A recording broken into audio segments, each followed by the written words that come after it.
you gonna do?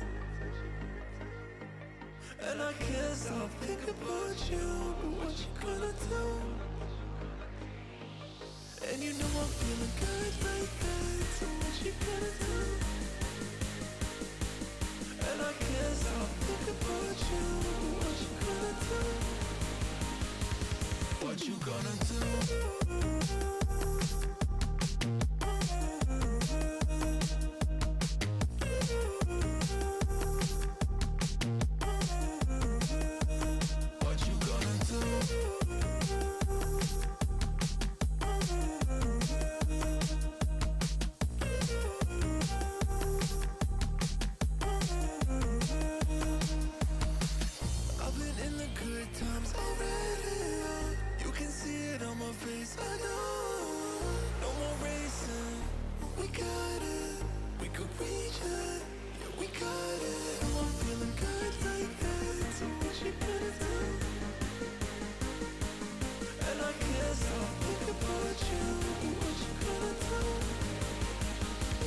What you gonna do?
Just another one hit wonder, that's what everyone sees.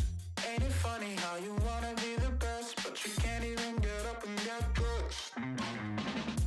Wasted, face it, you're never gonna make it. Rockstar, you won't get far. And I know you're confused. People tell you you can be anything you wanna be. Wanna go to outer space, superhero in the streets. Oh man, what a lie, what a time to be alive. How have I survived? Life's a battlefield, 1974.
uncommon days. Get caught in traffic during your commute. Overthink a text message. Get a song stuck in your head. This is not one of those days. A few weeks a year and you'll discover the most uncommon time of your life.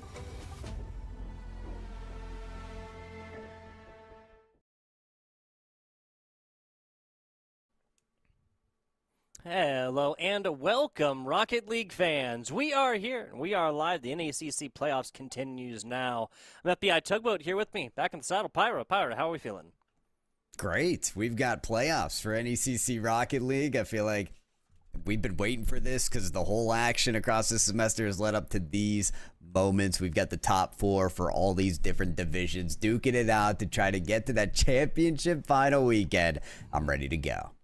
Yes, very, very excited for it. A whole bunch of teams that have fought tooth and nail to get down to here right now. The postseason is where it really, really matters, Pyro J. So I'm going to be very, very excited to, bring all the action to you guys. As is standard, we got a trio of Rocket League helpings here for you guys. We have the University of Michigan taking on Kettering. We have the UCF Knights Academy squad taking on SNHU Blue for the second middle match there. And then we got Conestoga College taking on Niner Esports, going on down to Division 2 there. We'll be starting in Division 7. Now, let me talk a little bit about these two teams. We have the University of Michigan's JV2 squad that has a dubby that is right foot Messi, and that is Adam TMMG, henceforth referred to as Adam. We got the University of Michigan team there, and we also have their very interesting uncommon traits segment as well. So take a look at that for the University of Michigan. The battle for revenge. The last time this matchup happened, they went down 2-4 in their only loss of the regular season. They're going to have their revenge to motivate them. Secondly, they're March Madness heroes. Come on, University of Michigan, big ballers for this season. So hoping that translates into the Michigan esports as well. And then finally, Howl at the Moon. Come on, Wolverines. You use the night game, the gamer energy vibes of the late hours to your advantage as Wolverines. I'm expecting big things here. Yes, absolutely. Taking a look at Kettering here. Oh, my camera just went away. Sorry about that, folks. Taking a look at Kettering in just a second. Oh, we got Nebula Roborio and Blue Crayon taking a look and going to be representing Kettering Esports. And let's talk about those uncommon traits once again for Kettering University. Something I want to see is, hey, if it ain't broke, don't fix it. Okay, like I said, they won that rematch. Keep in mind what strategies work for you. Implement them again. At the same time, underdog status, they are the lesser seed, so they could still fuel that underdog status. And I lastly wanted to mention the JV practice. This is a JV team, and oftentimes JV teams get great scrims with their varsity squad. I hope they scrim before this and can use that experience. Of course, these uncommon traits are brought to you by the Army National Guard. Find your calling at nationalguard.com. Yeah, big shout out to the Army National Guard for making this possible, and a whole lot of these possible. You guys see it right there. Bang, May 14th through 17th. A little bit extra NECC action that, of course, is made possible by the Army National Guard, Extron, and all the other fantastic sponsors that help to make the NECC put on productions just like this one every single day. Pyro, we're very, very much appreciative of it. Yes, we are, and we're appreciative of top-tier Rocket League talent as well. The spring semester has been fantastic to host the Rocket League action throughout all the weeks of the NECC regular season. Round one's completed already, quarterfinals. Both of these squads won their matchups at 4-1, so pretty convincing wins for the both of them leading into the semifinals. You feel like with, again, this rematch being the only loss from University of Michigan, they've been kind of frothing at the mouth waiting for this rematch to happen.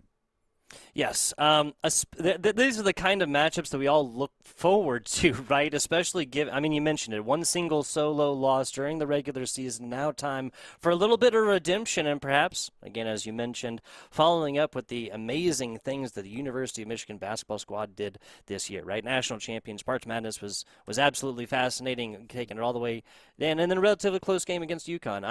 Everything Rocket League is game momentum. I think Michigan has a whole lot of it. This will be Kettering's opportunity to prove that, hey, we are the immobile object that your unstoppable force will be stopped by.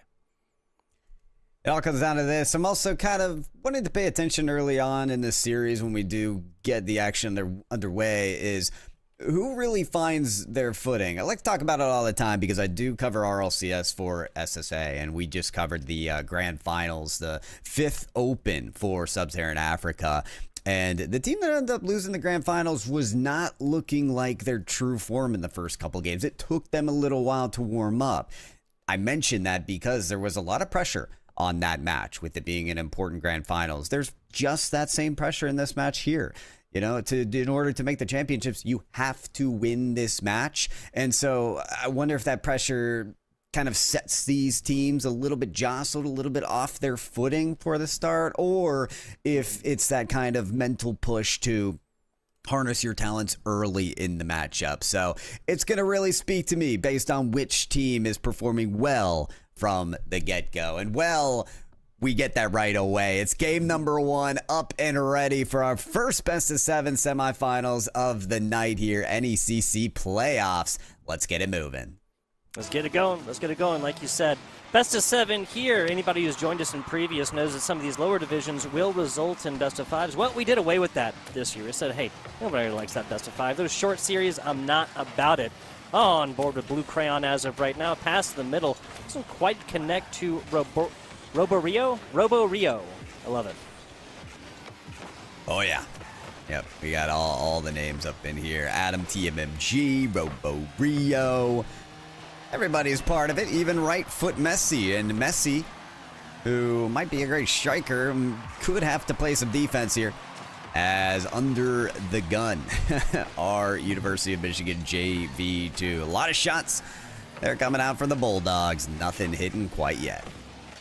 Not quite yet. A kind of feeling out process is frequently how this goes. Well, AW lined up to it. Adam was a lot closer to it, and Michigan will strike first. This is just kind of a result of a breakdown in defense, right? A little double commit, neither one really making any definitive effort onto that ball, or really making any definitive effect onto that ball, I should say. Well, that'll happen when it's the first shot at the net, right? Instant transition to attack could mean success. And that's what you're getting right off the kickoff here. Take a look at this pop fly. Right foot Messi wasted no time bringing down the hammer. Yeah, nicely done in showing us that they can get it done from the ground after a breakdown in defense as well as through the air. 2-0 here relatively early, about 60 seconds into this one. Trying to line up another one here for Kettering this time, though, and it's a decent clear from Michigan all the way out.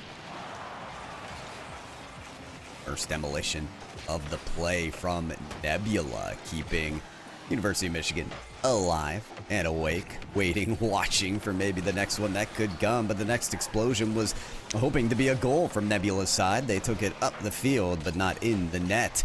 This long clear from right foot Messi is set up for a rebound effort. It will go over to AW. That one will get saved. So now Kettering are starting to get the saves in order, Tugboat, but I think they need a few more for me to be assured of their defensive prowess. I gotta agree with you. Maybe some early game jitters. Regardless, we're gonna have to see this defense coordinate between each other. Come out on top a couple of different times through some spicy and a little bit harder shots to block. Right corner, nicely done in the first man position. There comes the second, almost getting it past AW. Got a nose onto that one. Really foisted it into the source of no danger. Nose down. AW is going to use this one. Defender is there, though, so Michigan showing up maybe a little bit. And Adam does miss that ball, but he didn't miss on the style points. I love the blue and yellow there, getting all the coloring for their team. Even with that goal explosion from GK, you're still getting the Wolverine colors. And style points don't affect scoreboard, but They're still looking good, feeling good, moving good, and clearing well. That is a long ball out from AW to start off an attack. His job to kind of flat side that one. Get it sent down to a teammate. Right foot Messi shooting in at this one. It's a decent clear. Now trying to get a nose down onto this one. Blue Crayon was trying to cash that one, turned into green. Nebula down bottom, won the 50. That is on point. Adam forced to burn a whole lot of boost to get up there. And it's just an easy cleanup. No, I didn't even see the defender. Excuse me. And that was tough from AW. I mean, whether you see him, whether you don't, there's not a lot of impact they can provide on the play. No boost in the net. You have to position yourself just right in the center of the net and hope that's where the shot goes. And, well, that is where it went. So the save is made. AW trying to do it on the other side now. Double tap pass in front of the net. Taken on by Adam. Tough to score as the defense from Kettering stands tall, but they have more to do here as Adam uses the boost, gets to the ball, lets it pass downfield. AW picks up, and they may have a shot here. Right foot Messi just wide on that take. And off the ceiling, Kettering take care of business. Yeah, great job. The great job from both squads kind of slowing this one down, taking offensive opportunities when they're really afforded, and great on defense since. We had 2 scores in the first minute or so, and a couple honest offensive opportunities since then. Hey, a slow play right there. Got to love it from Blue Crayon. Not really going to bite on this one. AW immediately rotates onto this back wall, gets right back into position, picks up a big boost along the way, but easily taken away. Blue Crayon from on high! That's going to be the next one here. This one is going to be the first for Kettering. Yes, indeed. They are on the board. Blue Kettering. What a follow on the ball there. Proving to right foot Messi, I think it was, that they're not the only one that can double tap on the field. Absolutely. Absolutely. You see that goal maxing? My goodness. First time I've seen that one. Blue Crayon from the bottom right-hand corner. Gets it across, too. Okay, some fancy footwork, albeit with wheels. Robo from the wall. Kind of sends this skyward for a teammate. Adam going to actually get the hit off the 50. The opponent's going to mostly miss this one. Right foot Messi in net. It's going to be a decent block and a really easy transition. This is going to just give it all the way over. Yeah, there's not really a lot of time here for Kettering to move on the ball, as they did get their first goal, but they realize that's not what they need. They need a second. Robo Rio off of the backboard. This one's open for Nebula. Shot right off the bar. So close, but so far now as the ball goes the other way with 7 seconds remaining. Nebula may have played that away from their teammate. AW with the objective to kill the ball here as Robo Rio kicks that up high. Blue Crayon tries to take that ball the length of the field, but there's too much defense in the way. And University of Michigan, those 2 goals were enough for the first win. Yeah, so the first 60 seconds of this one seemed like University of Michigan going to really be on that warpath to get that revenge spot. Taking a look at the numbers, though, a little bit of a different story. Blue Crown has more shots than the University of Michigan attempted by themselves. Nebula and Robo Rio 6 shots. University of Michigan only 5. This is a quality versus quantity question, and I think the quantity aspect of that one is going to go forth and really rue the day if they're able to continue this one for the University of Michigan. The only real error, or maybe lacking, that I'd seen from the University of Michigan is how they displayed just absolute dominance in the beginning of this one. Well, you want to continue that one all the way along. Maybe a little bit of rust getting shaken off from these Bulldogs from Kettering. Maybe a little bit of keeping your eyes on the prize, eye on the ball, and not quitting till the whistle, because they know this is the squad that they did take down, the only squad that beat Michigan throughout the regular season. Yeah, I think that's a good point. It's like a cause for concern, right? That, okay, Wolverines, they were on top of it for the first minute, and then I think they got a kickoff goal, but things kind of stabilized from there. So I talked about this earlier. Which team was going to be on point at the start? I think it's clear that was University of Michigan, but it did not take long for Kettering to bounce back. So now you have really what feels like a stabilized game coming into number 2. It's completely up for grabs. Who's going to take this win? Ooh. Especially as Kettering comes that close to starting in the lead. Yeah, first 5 seconds or so would have been a fantastic start. A bouncing ball, single commit there, no boost really to speak of. Adam's going to have to go forth and find a little bit of that. Nebula goes for it, tries to force the 50, can't quite get to it. Blade Crayon, another centering shot. Here comes the third man. No. Robo Rio getting in position just in the nick of time there. And, well, maybe not just in the nick of time. Had a little bit of time to pick up some boosts along the way as well.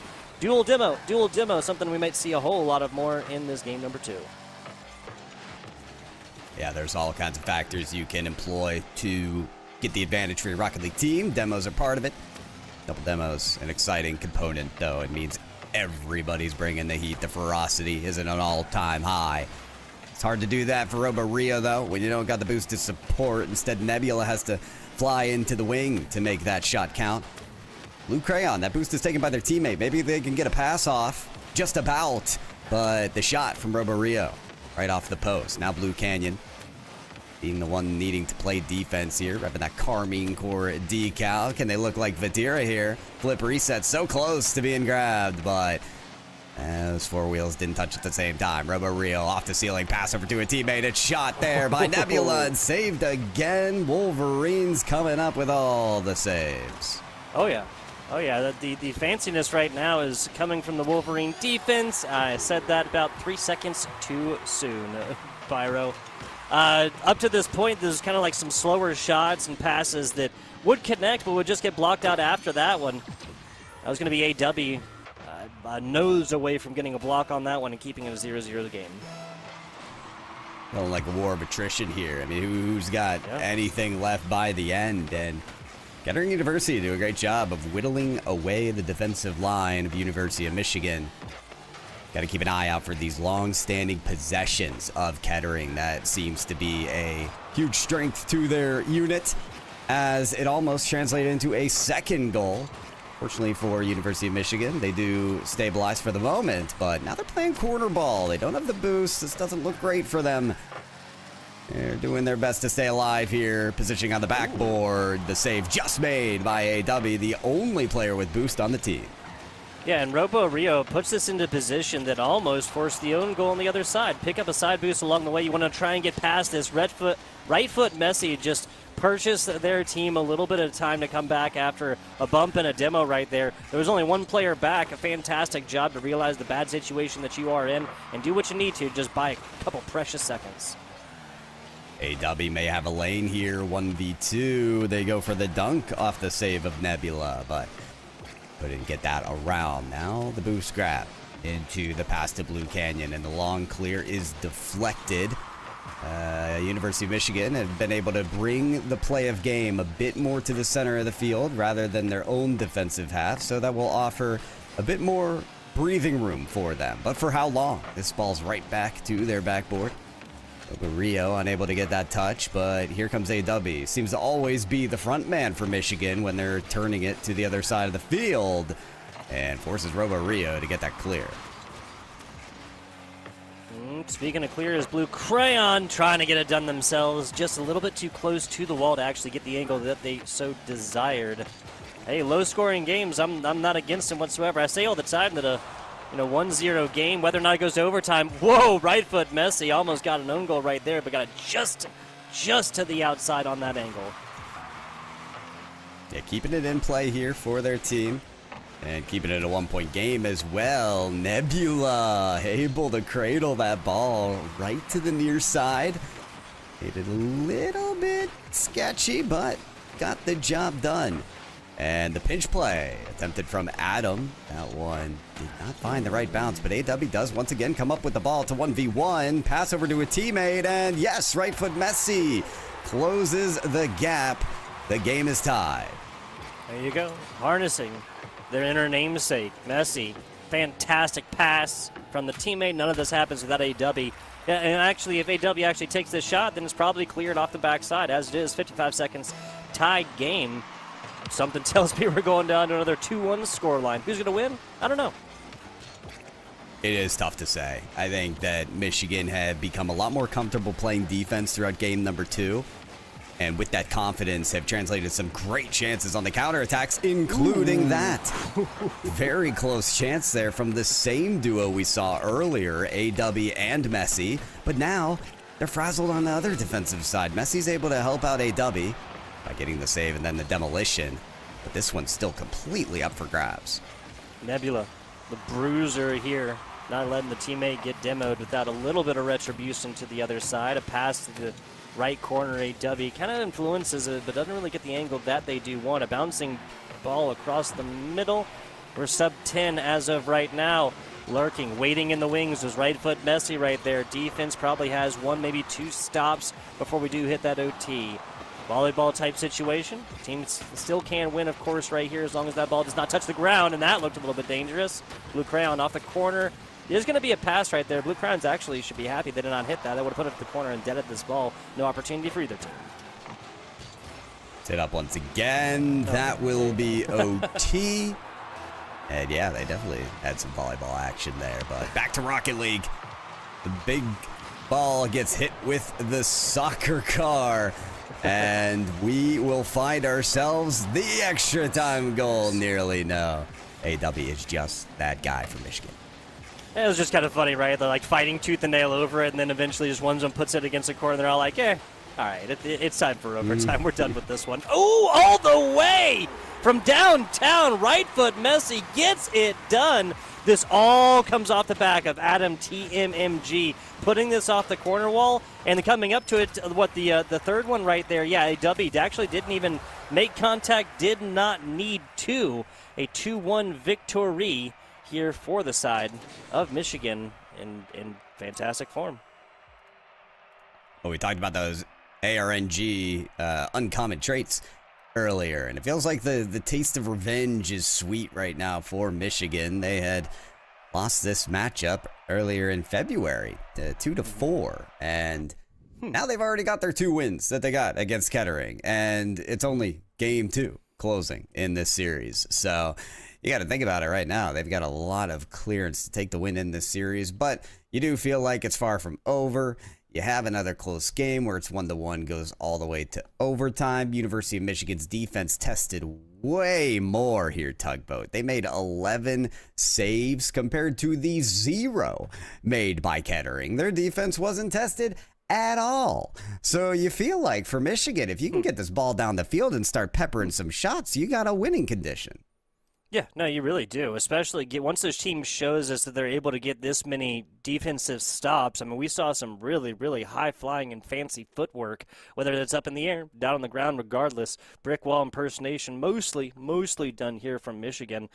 Took even into overtime, about a minute of it, to finish this one out at 2-1. Let's hop on into it for game numero 3 of this best-of-7 matchup.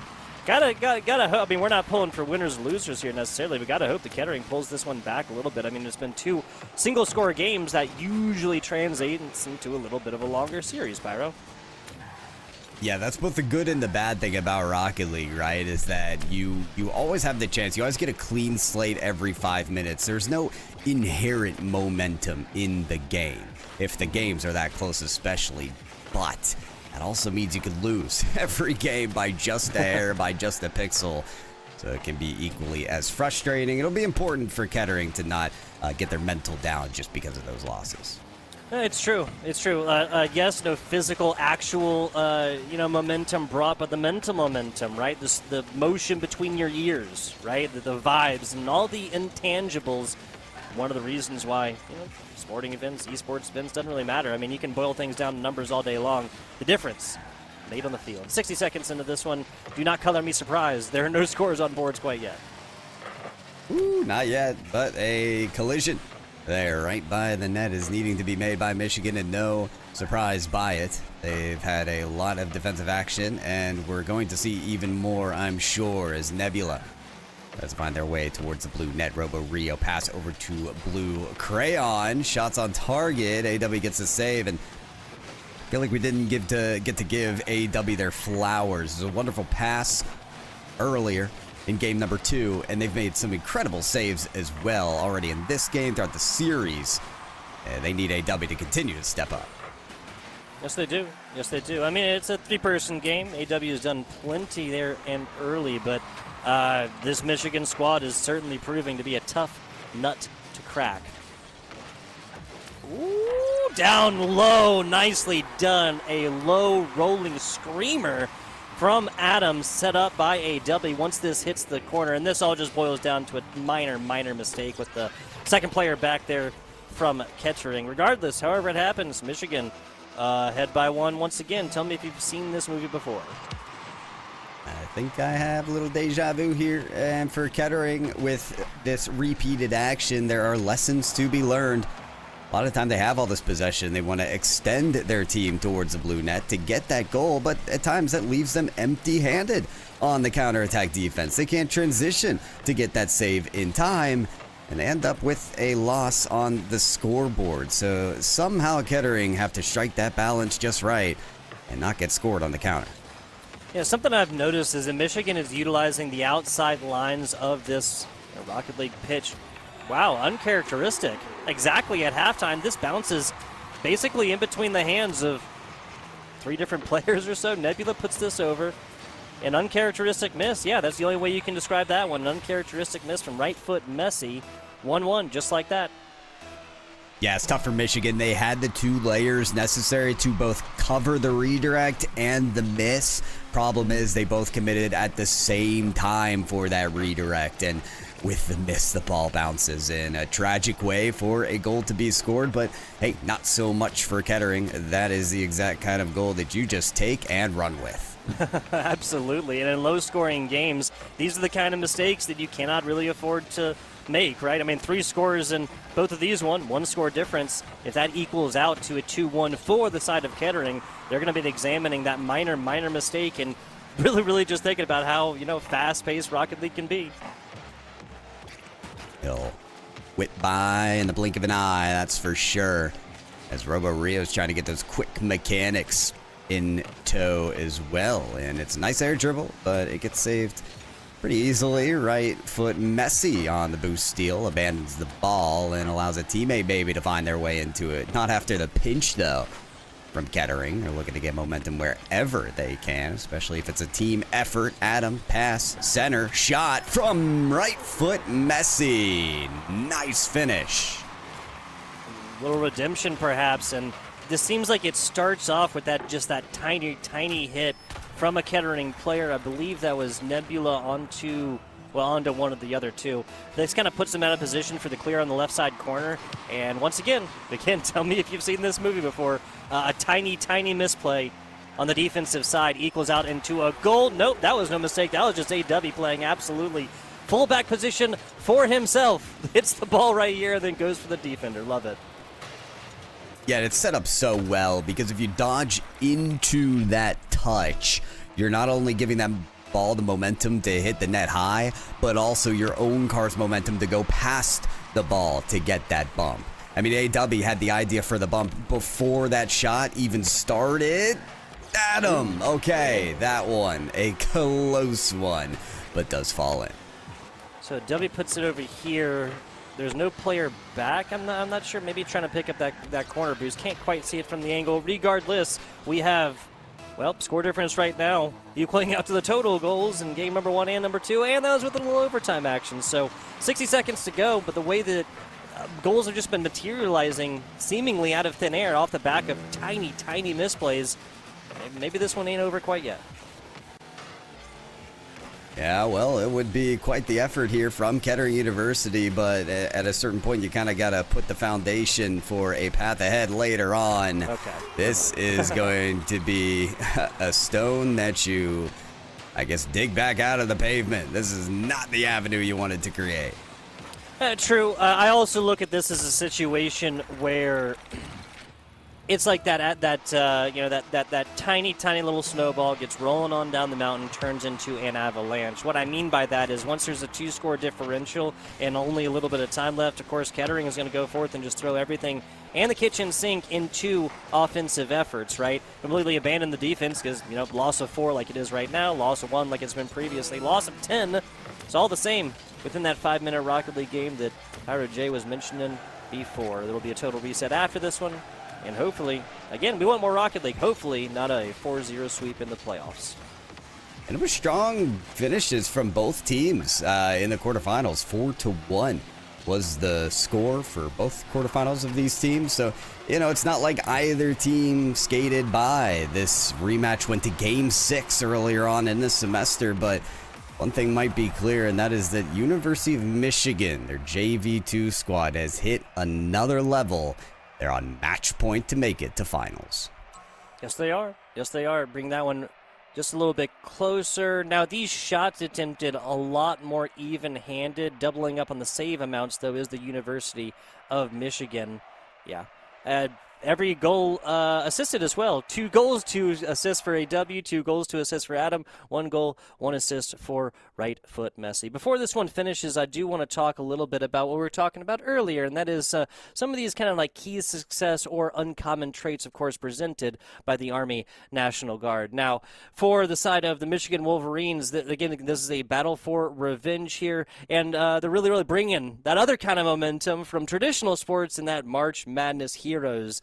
Michigan obviously going forth and beating UConn, 2 days ago, something like this. So go forth, Wolverines howl at that moon. They're looking pretty good as of right now, 3-0, sitting pretty. Now for Kettering, what we said earlier was if it ain't broke, don't fix it. Now that might change a little bit different and maybe wanting to mix up your game plan a little bit, given that it has not been working quite as much. But the JV practice squad here for Kettering has been showing out in this underdog for the Bulldogs status here. Now, the good news is they have reverse sweep capabilities here, Pyro J. Let's see if they can do it. Big shout out to the Army National Guard. You can answer the call of the uncommon over there at nationalguard.com. Yeah, listen, if you want to be the underdog, now's the time to do it. Reverse sweep, as you mentioned, required for Kettering University. Not a whole lot of people are betting on you here unless you're big fans of this team. And we've seen some highlights from these players, no doubt about it, but it's all got to come together right here. And they got to stop players like AW for doing this. Already cross-court action, shot on target. Nebula gets 1 save, many more likely needed. Oh, 100%. 100%. Obviously, excuse me, there was a whole lot of shot attempts. I think really that game, too, is really, really where the numbers began to peak. And then you see one of these teams dumbing out in the previous. AW, we've seen what they can do physically. We see they can do down low, pass to the teammate. That's just a little bit to the outside. Nebula still gets there. Yeah, as we mentioned, Nebula, Blue Crayon, at this point, whoever it is, the saves have to come around, and they certainly are. Add another opportunity to the list to do that. Nebula, what a read off the backboard to go up vertically. Get that save. That one, though, will go amiss. It'll be a great centered pass that, yes, they will be a part of the save again. Kettering, how many blocks are required to get out? They have to play again. Michigan are letting them have it. They are. There you go. Finally stretching the field a little bit and playing that left side corner. The past 30 seconds or so, they're pretending like they're center of this pitch and the goal, and there's the left side, and that's it. No, finally showing a little bit of love to the other corner here. This is really the first time that ball's even sat in the Michigan side for quite a while. Kettering, I get that you're down 0-3, but this is the definition of the play the Rocket League game in front of you. 5 minutes. Don't worry about the overall scoreline. Something that's bizarre is this is just not the gameplay we're used to. Typically, the pressure is coming from Kettering, and they just haven't had the possession this time around. Let's see if that helps them, as they do get something to work here. Tall pass from Nebula is met by, that was Adam. A Blue Crayon, nice shot on target, but Adam once again flying into the equation. Nebula, pass over. Blue Crayon just misses, and now it's Adam downfield. Nebula's got to make a touch. Nice. Able to take it away, and yeah, that's already an improvement for Kettering to not be scored on that counterattack. Yep, gotta agree with you. Gotta agree with you, especially how it happened so frequently in that game number 3. Was it 5-1, I believe? Right foot Messi sends a screaming over the head. The Kettering offender, they're quickly transitioning to defense, counter plays, everybody getting involved in the offensive opportunities for the University of Michigan. Down low, just a little tappy, gets a pass too, but just a bare little corner onto that ball, knocks it against the back wall. AW not just picks this up, but actually gets a perfect angle and pinches this one to get a little bit more ball momentum. Pyro, love to see it. These are plays that make me forget we're in Division 7 of NECC. These saves are wild, but you just can't save them all. It's AW. Nicely done. Yes, Division 7 East playoffs here. AW picks this one up, puts it to the other side. The defender was already kind of out from net and didn't really have an angle with which to block this one. 102 seconds left. The molehill has turned into the mountain across 3 games and now happens again in game number 4. 2 goals to take a lead here, 90 seconds with which to do it. It's time to let everything out on the field here if you're the Bulldogs, and that's what Nebula's going to do, exhausting the boost for the ball, but ends up picking up a car instead. Aerial demo. The right field messy. Nebula once again right back on the ball, but you're seeing some deep players right now from Kettering all the way on their side of the field. At a certain point, they're going to have to scale up because time's running thin. But Blue Crayon lays it on thick. Fantastically done. Bounce off the right corner here, and Blue Crayon sends this screaming 113 kilometers an hour right over the head. Yeah, basically defender got a front row seat to that one. Tied ball game. See how this one goes. Yes, it's 3-0 Michigan. Yes, there's still capability of coming all the way back if you're Kettering. Uh-oh, they made AW angry. I don't think that's a good thing. Flip reset right away off the kickoff to try to spin up something stylish and get another point on the board for the Wolverines. AW once again backing it up to play it on the backboard. And sometimes it is a good play to actually bait in the other team closer to your goal line so you can get a good pinch. And once again, get that counterattack sprouted. AW. Touch off the ceiling. This looks actually really good for Robo Rio. But they get stopped right away by Adam. What a play to do that off of no boost. And now it's right foot Messi to the corner. Maybe we'll see Wolverines try to play for overtime. See how this goes. I mean, both teams really tried for the first 20, 30 seconds or so, and eventually it was just kind of this unspoken agreement to dead this ball, go to OT. That was in game number 2, and I got to say, Pyro, that's got to feel like 1,000 years ago. It really does, especially as this one heated as ever. Can Blue Crayon get to the net? No, Adam. Once again, they've killed the ball, and we'll get another overtime. Initial demo, Robo Rio back with his squad in a second or so. W down low, kicks this one out to the middle of the pitch. It does actually get there. Now, even better. Okay, right foot Messi sends this over. Dangerous ball, but nobody from the side of the University of Michigan, no Wolverine able to extend the claws and just swipe onto this one. That's the wrong way. Yeah, it is. It's going to find a teammate, though, so sometimes a unique back pass can help the team. Creative back pass. Yeah, that's right. Hey, pulling out, those uncommon traits, right? Or is what's going to be working right now for Kettering, because anything commonplace will not work. It hasn't worked for the last 3 games. No, I have to agree with you, especially given that these two teams, even in Game 3, where that offensive onslaught just continued for the side of the University of Michigan, does seem like it's two relatively even-handed teams. Now they have to clean up that sort of communication. 2 players going to the same corner when one is desperately needed across the middle.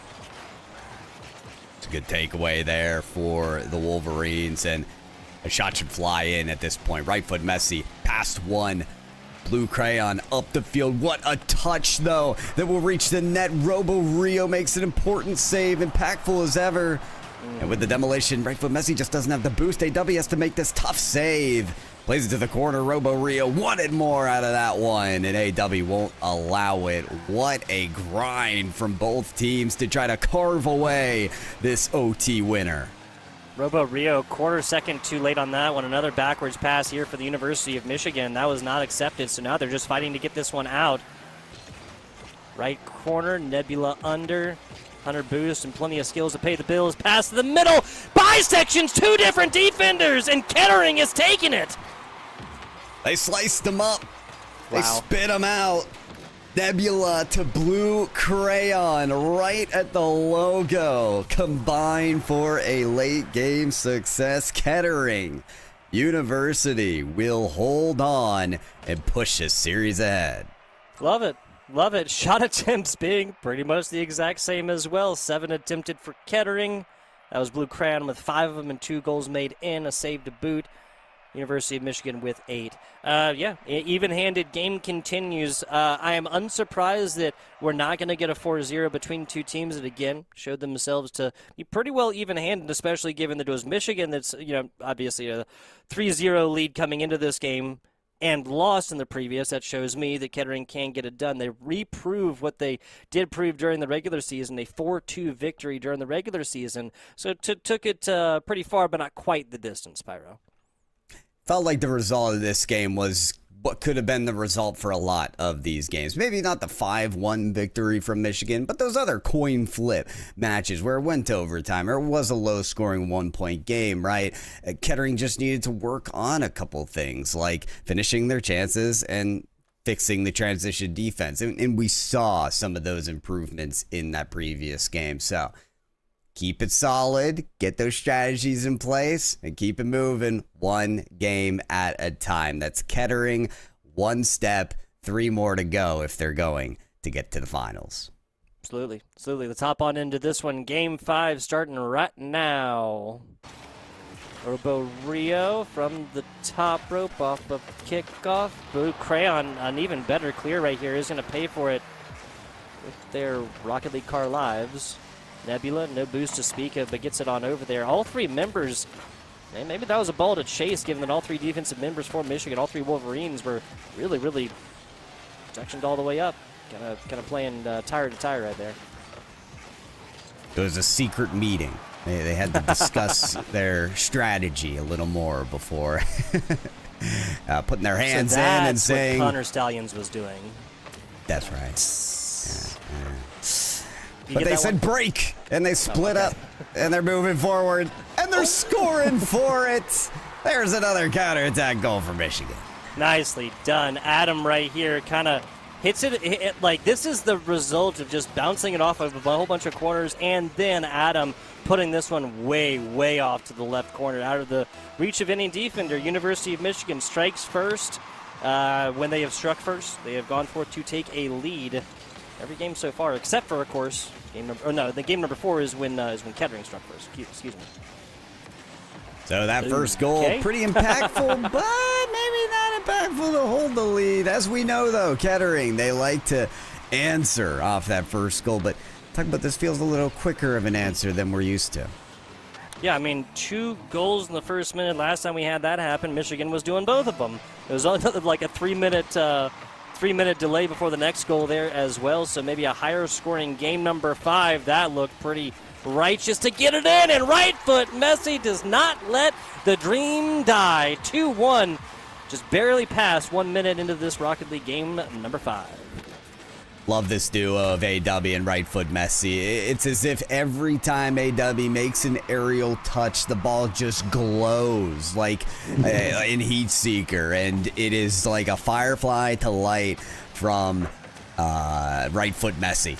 Wonderful work getting to that ball on the aerial shot and getting the lead back.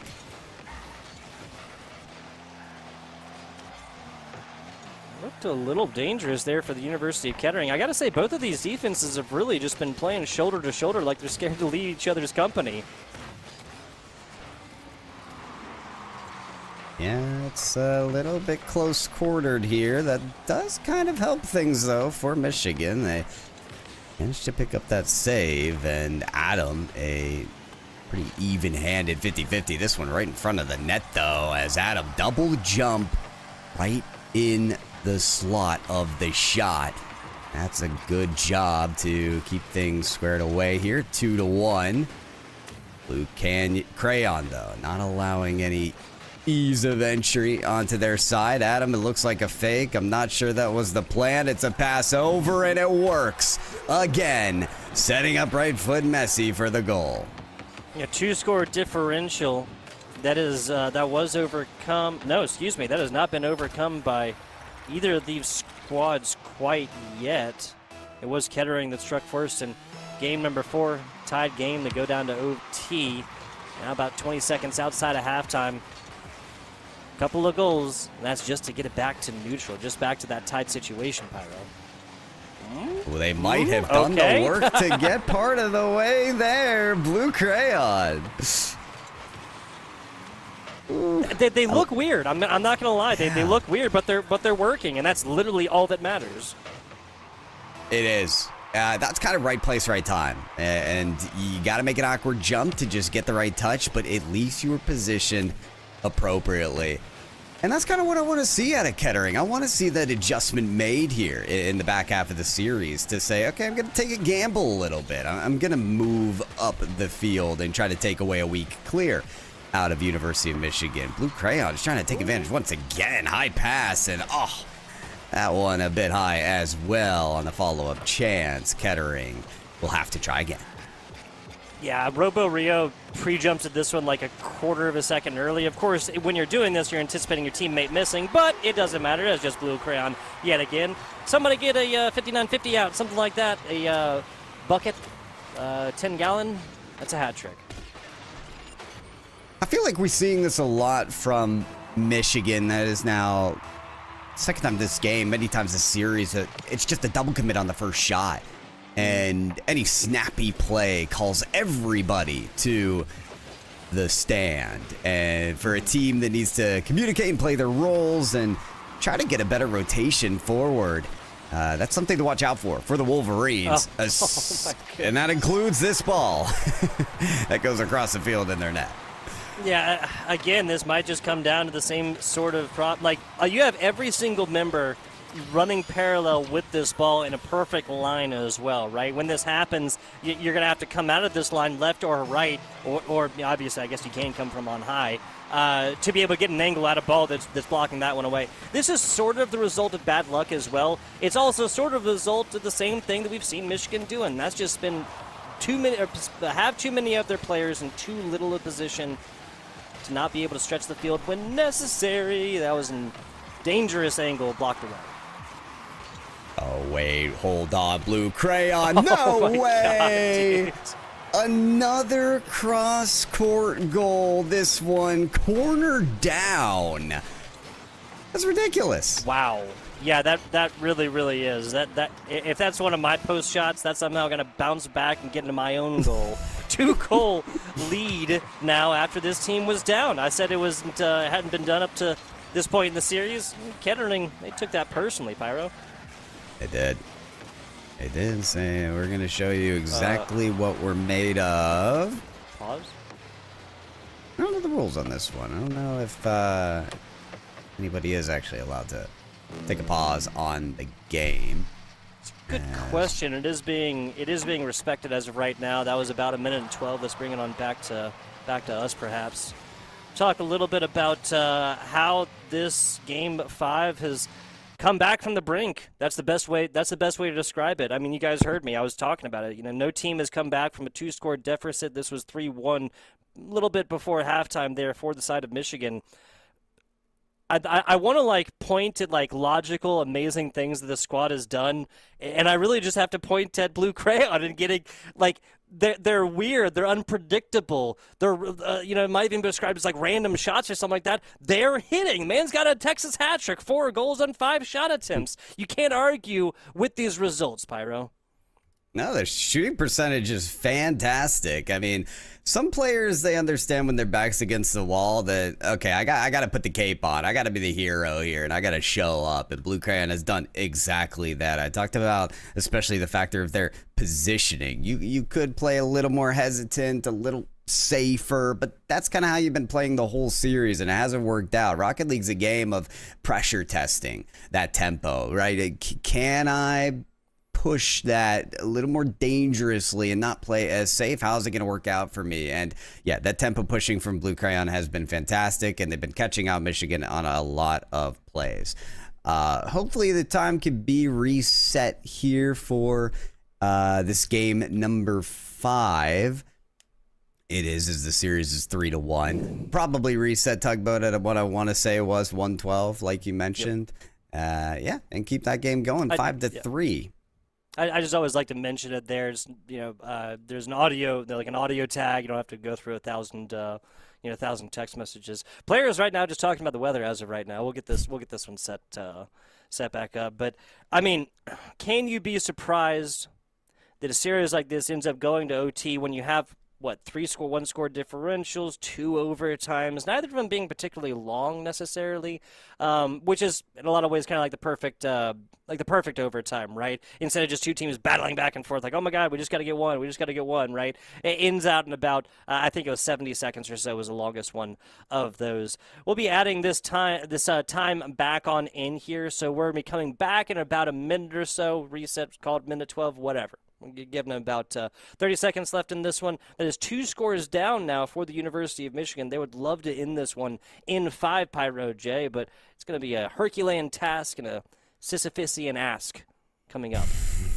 Yeah. It's going to take a lot, but we have to find out if they can do it. 1 minute on the clock. They do reset at the kickoff, and it nearly gave Kettering another goal, but instead we'll get a true reset as this ball is back in the midfield and both teams have gotten a chance to whip this at the goal. Do it like Devo. There's the corner. Bounce back. Adam there. Tip ball to the teammate. And now Nebula looking dangerous. Nah, that is AW. I've seen this one before and exactly what to do. Right corner out. Michigan finally moving like they know that they only have 30 seconds to go. Middle plays. Oh my goodness. That was the best laid plans, man. That was it. That was the blueprint, the 1-2 to the 3. And now that it doesn't fall into formation, it'll be the end of the game, surely. Quite the save from Adam, as that will close down, shut things down for game number 5 a little more quickly. Kettering on 5 goals. Bring this series to 3-2. Yeah, so Michigan did it 5-1 in game number 3, and Kettering now bringing this one.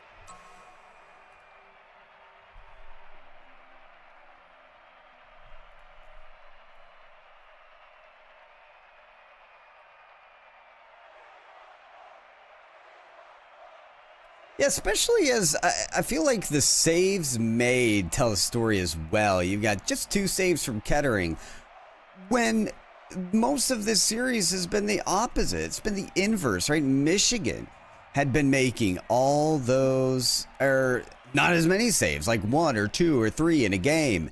And it's just, yeah, it's very interesting to see how this is seemingly flip-flopped in terms of tempo. I am really impressed by Kettering getting so many chances now at the net. And as we can see, the more chances Blue Crayon gets, the better for them. Yeah, there might have to be, the virtual whiteboard written down, demo Blue Crayon. Melt the crayon, folks, because 7 shots, 4 goals made in. These are unsustainable numbers unless you're wanting to try and put up a double-digit Rocket League goal type game, folks. See how this one goes. Game 6 starting right now. 3-2. Yeah, 3-2. Sorry about that. Math is hard. It is. Why did they make us do that? I don't know. We're only 2 people in the booth here, folks. But that is 1 goal for Kettering. This team acting like there was no break in between game 5 and 6. Pedal back to the middle. Yeah. So that's 6 goals in 5 minutes and 13 seconds of Rocket League. I'd say that's pretty darn good. This one gonna go over the way of Nebula. Blue Crayon not actually involved in this one, so color me surprised. Right foot Messi flips under this one. Another uncharacteristic miss. Every member of the defense there. Nice shot. Blue Crayon last back, proving they can get it done on the defense. They can get it done on the offense. That's what counts. End-to-end gameplay for the better of both teams, really, as Blue Crayon making the save, but a good shot once again now from Michigan. Trying to set up the pass above Blue Crayon, but it's clear this is just a player that's going to be too difficult to get past. We talked about the creativity earlier. They need to be something we bear witness to again. And how about right foot Messi bringing a little bit of the ferocity with that double challenge at the net. It didn't garner them a goal, but certainly pressure tests that defense from Kettering. Deading the corner play. Robo Rio, almost dangerous situations. Blue Crayon once again. Is that 3 saves? No, excuse me. Yeah, 3 saves. 3 saves for Blue Crayon already. We're barely a minute 15 into this one, Pyro. Listen, I talked about the pressure testing. It's real. Like you got to show up on the goal line, especially in moments like these. And Michigan already down 1. They might be down 2. They will be. Blue Crayon. So where my mind goes now is, you know, who won the first 2 games between that Michigan and Kettering regular season matchup? Was this a 2-0 for Michigan and then an absolute roll back here from Kettering? Take it all the way and go 4 games in a row, end this one out 4-2 fashion? Because maybe they're just a back half kind of squad. Regardless, we're looking at a different team that, I don't know, maybe shaking off a little bit of rust, maybe kind of seeing how Michigan is going to be playing on the day, maybe seeing, you know, what exactly kind of shot Brightfoot Messi and AW are going to be taking. I just say that because Adam has been playing more so of that middle position, more so of that that passer, that demoer, than strictly the goalie or the front striker. Well, I definitely see a striker in Right-Foot Messi once again. That AW Right-Foot Messi is the duo to keep an eye out for University of Michigan. And they do try to link up in those aerial plays. Bump attempt from Messi will not go. Robario evades it and gets the save. Seems like Kettering have an answer for just about everything that Michigan are trying to put together as we get halfway through this Game 6. This is amazing. Talk about that. We might actually see Kettering pull off the push to Game 7. Or it could go all the way down, you know, take 3 in a row, and we basically boil a best of 7 down to a one and done. And it really, really, truly is anybody's game. AW trying to get this one out a little bit faster. It's a great attempt, but does get cut off right there. Nebula got to get that nose under to the teammate. Now it's a defensive effort here for Kettering, a situation they have not been in very much here in game number 6. Adam trying to protect this ball, getting some help from AW on the clearance, and now Robario having to pivot back to defense. Makes a tall clear. Blue Crayon up and Adam in any position, an awkward touch, but those are the situations where apparently Blue Crayon does the best. We've talked about their positioning being a little awkward and their approaches to the ball being obtuse, but they turn them into some sharp angled shots and touches that are keeping Kettering competitive.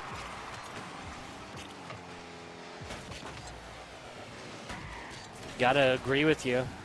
Middle pitch play. Gonna go against the side of the University of Michigan. And Jesus, Blinken, you'll miss it. There's only a minute left here, Pyro. I don't know what I was looking at, but I felt like there was only about 90 seconds eclipsed in this game. Yeah, 60 to go. No team has undone a 2-score deficit so far. Welp! How about a 1-score deficit in 55 seconds? That's what Right-Foot Messi's asking. And, you know, you don't even have to really look at who the assist is from, who the goal is from. It's AW to Messi every single time. Just a little fireworks show there near the goal line on the team bump out of Kettering. They're finally undone in some way, and oh no, Right-Foot Messi giving clearance off the kickoff, going for the double. Blue Crayon, of course, the one to put a stop to him, but it seems like Michigan are back up to their nonsense. 40 seconds to try to tie this up. Picks up corner boost, gets this up and out. I'm not actually sure if made influence on that or was, oh my goodness. I think, was this Blue Crayon flipping at the very, very last jump to get a corner on this one, or was this a technical own goal? No, boop, perfect, perfect. Look at Blue Crayon. How dare we doubt the perfection of Blue Crayon? You know, from what we've seen this series. Able to do it with finesse there on the 3rd goal for their team. Nebula could put on number 4, but it's saved by Right-Foot Messi. Couple chances here for still Michigan to pay or stave off the Game 7, but it's not looking likely. Another hit right there from Kettering University player, excuse me. It's like I always say, sometimes these hits to the ceiling at low time situations, even better than shots or passes and whatnot, right? Just eating up those crucial seconds. The sand in the hourglass. Speaking of, no more sand in this hourglass in game number 6. Kettering has done it again. 3 in a row now. 2-1 overtime situation. Game number 4, a 5-3 shellacking in game number 5. 3-1 game number 6, and we have made it to the promised land, Pyro. Listen, this is why you tune into the NECC playoffs, because you know what's at stake here. The championship, the final, everything these collegiate students have been working for. These collegiate competitors, have been working for all semester, really all year long. It all comes down to games like these, plays like these. And you get to watch the hero story of like how his Blue Crayon leveled up in prestige like 5 times throughout this whole series. I'm just so unbelievably impressed by what they're pulling off in this matchup. The question is, I'll talk about, is it enough? It was enough to win 3 games in a row and pull this match to game 7, but can they cross the finish line? Yeah, because after a certain point, if you're a Wolverine player, you got to start thinking, okay, this guy Blue Crayon has absolutely dusted us when we're on defense and they're on offense, right? And it's also so interesting because Blue Crayon spent the first 90 seconds, 2 minutes or so, pretty much just playing defense. Got a trio of saves in the first 90 seconds or 120 seconds of that previous game, and then turned it around and still got 2 goals. Now, if there's one bad thing I can say about Kettering, it's that 3 goals, 0 assists does not exactly inspire confidence. You don't want that many solo plays to be required for you to go forth and take down a W. Yeah, that's fair to say. But listen, if it ain't broke, don't fix it. That's what we said at the very start. And it is clear now what Kettering did to defeat Michigan in the regular season, to hand them their one and only loss in the regular season, and that was the Blue Crayon factor. They put them in position to have really the first lead, true lead, not only in series, but in game score for Kettering. That's a very, very good point, right? This entire time, Michigan has been playing either from a point lead or a series lead. Let's see how they play. When you take this Wolverine, you put them into a cage, back against a corner. Blue Crayon to the teammate, tries to get there, loses the 50. The ball still travels in a favorable position. Robo can't quite get all the way up to this one. That's going to bounce against the ceiling, bounce against the ground, and AW sends it back to a corner that they're going to like. Gets the demo, but no 100 boost, so going to be a long, slow run back there. Assisted by the jumps for AW. Nebula trying for something here. Yeah, and that flight from Blue Crayon was, we've said awkward before. Sometimes awkward works, other times it doesn't. Kind of used all that boost right next to the backboard. Easily could have boosted up the backboard or driven up to make that a little more efficient on the resources. But, you know, no reason to nickel and dime these players when they're just picking up the pennies for boost. They gotta make sure that they're in position, that they're taking the strong shots, and that is a barrel of a ball downfield. Messi nearly gets the redirect to give that ball some extra juice, but instead it's a reset for Kettering. Adam doing a much better job of playing different positions than just strictly that middle one. AW tries to bring this one out from the corner. Blue Crayon has different ideas. Adam now, speaking of, gets this pounced out to the middle of this and actually beaten into the ball. I've been in worse situations, I suppose.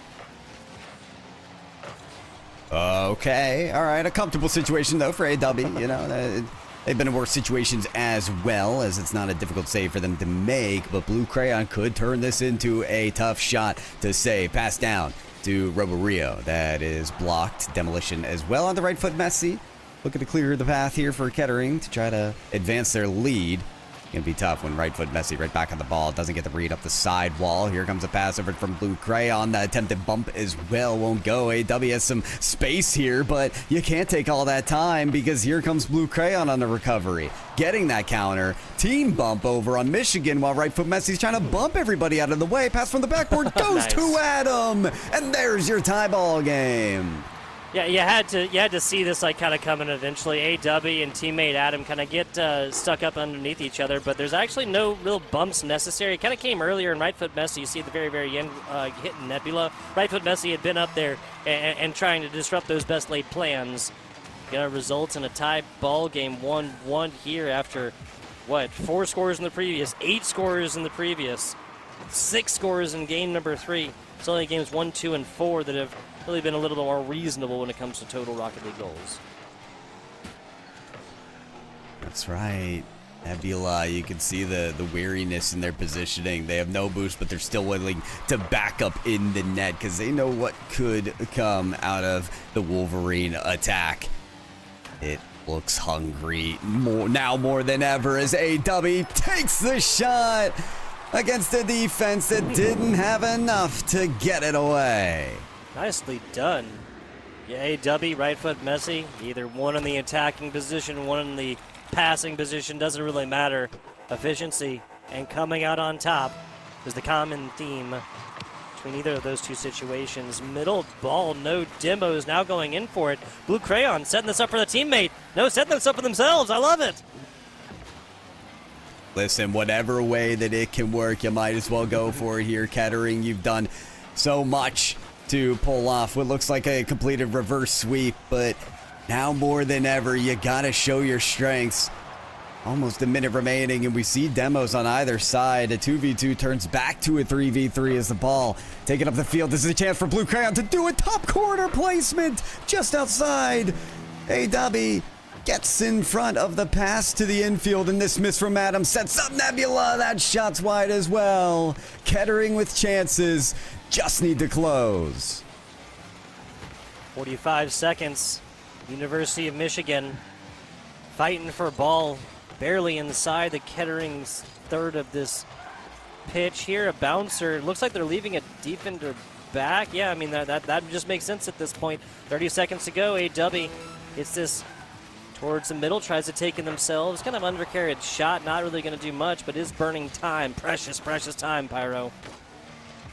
Yes, indeed. Robo Rio, tall touch. This has to be it here for Kettering as Blue Crayon once again is taken out of the equation. That's what Michigan have to do. That's what they've done enough here in Game 7. A couple more stops and they'll do it. Right foot Messi downfield. Robo Rio doing everything they can to keep this ball alive, but that's going to be the final touch to the ground. University of Michigan stave off the reverse sweep and advance to the finals. Man, oh man, what an electrifying match. Only 3 shots attempted there from Kettering, and you have to believe that this lack of efficient offensive pressure is part of the reason why Michigan just barely was able to come out on top. If you're at AW Adam or right foot Messi, you have to be thinking, damn it, could we have done this 3 games ago? Yeah, listen, that's how the cookie crumbles. I think when you enter a playoff matchup like this for University of Michigan JV2, you know you lost to, this is the only team you lost to in the regular season. You're like anticipating a long series, maybe even after they go up 3-0 in the series. So this was a team that was ready to hunker down and say, all right, we just need to win one of the next 4 games and win that 4th game. Exactly. And whenever something like this happens, Pyro, I have to mentally kind of reach out and thank the folks over the NECC for elongating these series. Yes, this is, East D7, right? Yeah, in previous seasons, we pretty much only had D1 and D2, throughout the regular season, of course, go up to those best-of-7 series. This is just feels like this is how Natural Rocket League should be played. Hats off, hands together, to the Michigan Wolverines. 6-1 regular season. They will improve here in the postseason and punch their ticket into a little bit of extra life here at the end of the tunnel, right? Another round of playoffs for them. Let's look ahead here to the East Playoffs Division 3. Taking a step, on paper, step up in the level of competition between the UCF Knights and the Southern New Hampshire University Blue Squad. Very much excited for that one. Pyro, do you have anything else for the good people before a short break? Then we get back to them with match number 2. Not whatsoever. Just the fact that if you thought this one was close, we got more action just like that coming soon, Tugboat. So I'm very excited for that. Absolutely. Back with you guys in just a second. Forge Trials is presented by the Army National Guard.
Baby, I just wanna be alone.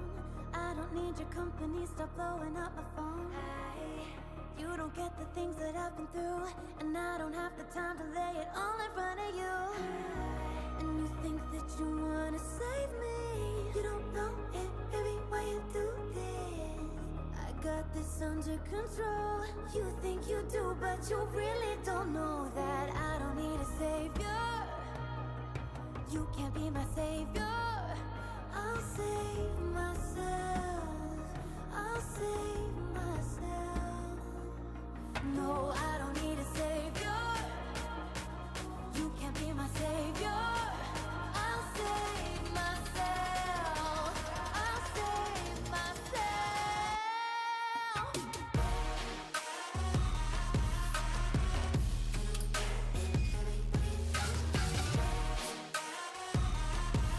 save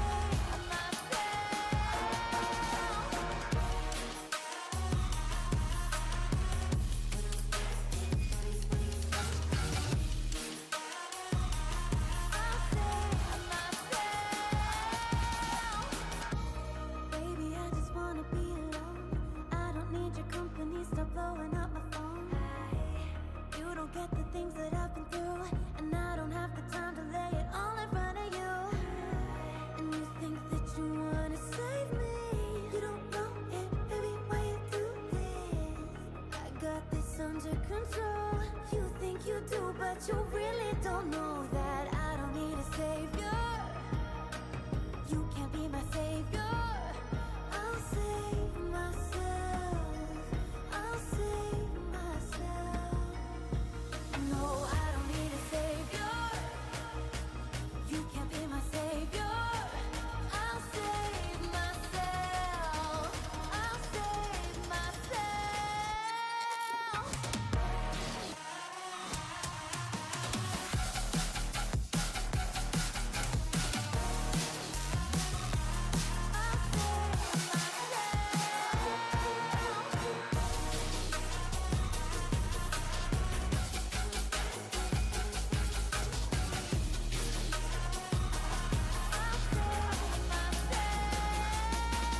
No, I don't need a savior. You can't be my savior. I'll save myself. I'll save myself.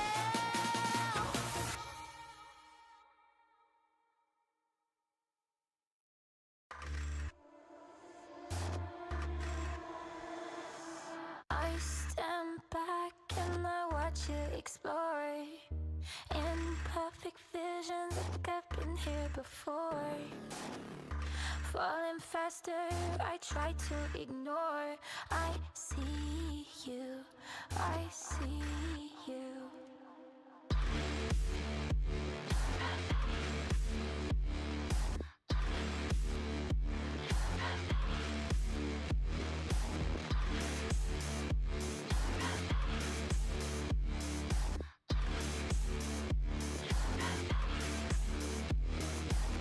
I'll let you drag me to hell if you hold my hand.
faces in the crowd, but I think that I see you.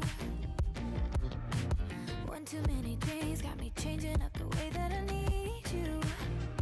Now we're both at a bar, acting like it's not hard, trying to feel something different. Talk to somebody new, kinda wish it was you, kinda numb to the feeling. Now that you're gone, they say time should heal, but it's been too long. Couple months and I can't seem to move on. I can't seem to move on. I can't seem to. I can't seem to.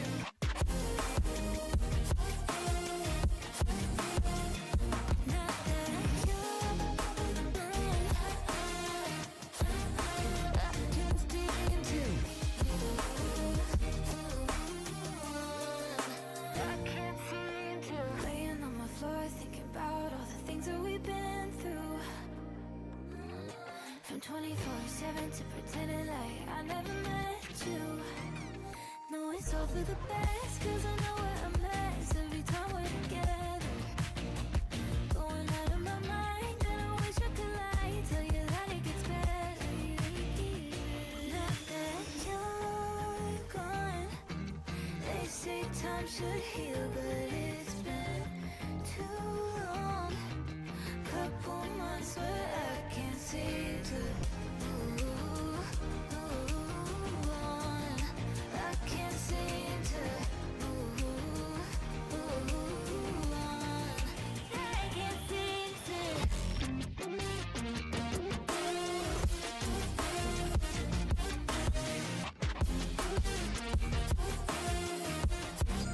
I can't seem to. I can't seem to.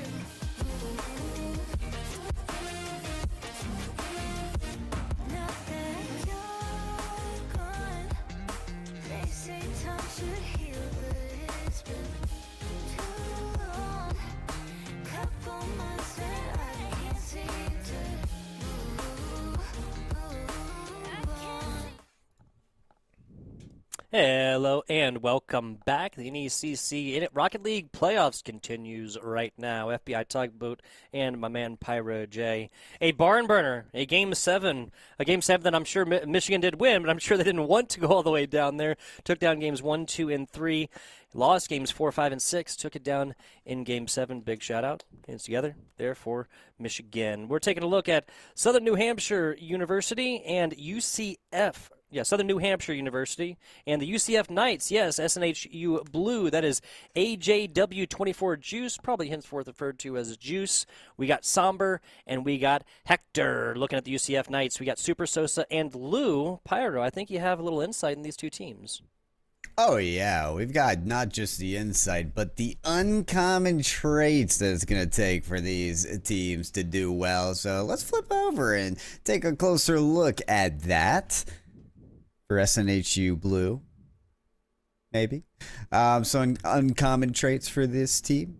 This is what I was thinking for them, Tugboat. For SNHU, the Penmen, number one, the Penmen pressure. I just think that's a very unique style, a unique name for them, and I'm expecting them to come out with the shots in this matchup. Number two, the underdog status. They are the 3 seed and a 2 seed, 3 seed competition, so I think they might have it. And then finally, Game 7 Warriors, Tugboat. In that quarterfinal matchup, they did win in Game 7. So I think if we see another Game 7 tonight, they might have to come out on top. Might just have to. I mean, the stage has been set, right? Taking a look at UCF Knights. Let's give them a look.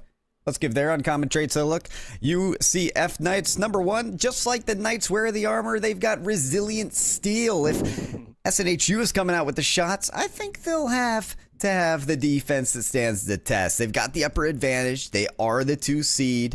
They won their match 4-2. They're looking better. And then finally, lessons from the academy. For the UCF Knights Academy roster, I want this kind of JV squad to take lessons from their scrims against other rosters on their college and take those into the playoff action. Those uncommon traits are brought to you by the Army National Guard. You can find your calling at nationalguard.com as we get ready for this matchup, Doug. Yes, very much appreciate them. Very much appreciative of our production staff as well on the day that is chippy, producing away, making our jobs as casters that much easier. Pyro and I are just two fantastically good-looking guys screaming about esports in our rooms without our production staff. We are very much appreciative of them. D3, the on-paper quality of competition is supposed to shoot up from our previous D7 matchup. Well, that was a Game 7 barn burner. A couple of different overtimes. What? 1, 2, yeah, 2 different overtimes in that Game 7. 2 different opportunities for that game to have gone either way or maybe even ended a little bit early. We'll see how that goes between the Southern New Hampshire Penmen and the UCF Knights. I got to look up this Penmen, man. I got to look up and see where this came from. I think it's the Colonials back when, you know, in the older days of the states, you know, back when they were the colonies. But yeah, maybe do a little more reading up yourself. I don't know if my observations are as astute as they need to be on that, but I'm expecting some very astute observations to be made, some analyzing here of the gameplay that has begun. Potential 7 games here of Rocket League, but of course, many goals to be accompanied with that as Lou gets us started. Lou, gonna be coming forward and scoring on blue. Love it. This is off the post and inside, 25 seconds or so, and inside. A quick Google tells me that you're 100% correct, by the way, Pyro. Penmen used to evoke memories of the spirit of the hardy New England colonialists.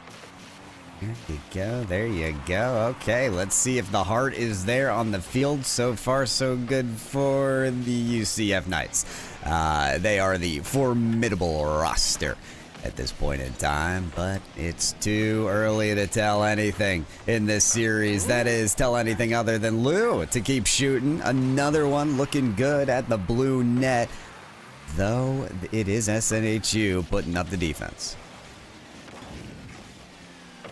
Both teams using a little bit of defense perhaps here early. Now picks this one up from the corner. Sosa does. That almost gives it over to a teammate. The physical play going to rule the day. 51. That was super Sosa, not 100% sure, sending it flying back down the other way. But Sombrero and the rest of Southern New Hampshire are able to pounce upon it. Just escort this one easily, no issues. All the way back down the other side of the field. Stopped in the middle of the pitch. Hector did. Sombrero going to try and put a cap onto this one. Nicely done. Great fake. Looks good right now. Can they finish the job? No. Sombrero's had some fantastic shots already in this game. The pop reset made its way towards the net, as well as that downward diver, but neither make their way into the net. UCF Academy showing off that they may have that resilient steel after all, that they've got that defense that can show its strength and make those saves. All about that pressure. Pressure creates diamonds. Pressure also crushes completely, and Hector takes a fantastic screamer from the teammate. This is put out, tried to let it just kind of like buy team a little bit of time. You see Sosa shooting in from the left side after picking up that big boost. Needed to be in the middle of the field, needed to be there about a half a second beforehand. 2 minutes or so eliminated from this one. We got 2 goals, one for either squad. AJ with a whole lot of space on this action here from the kickoff.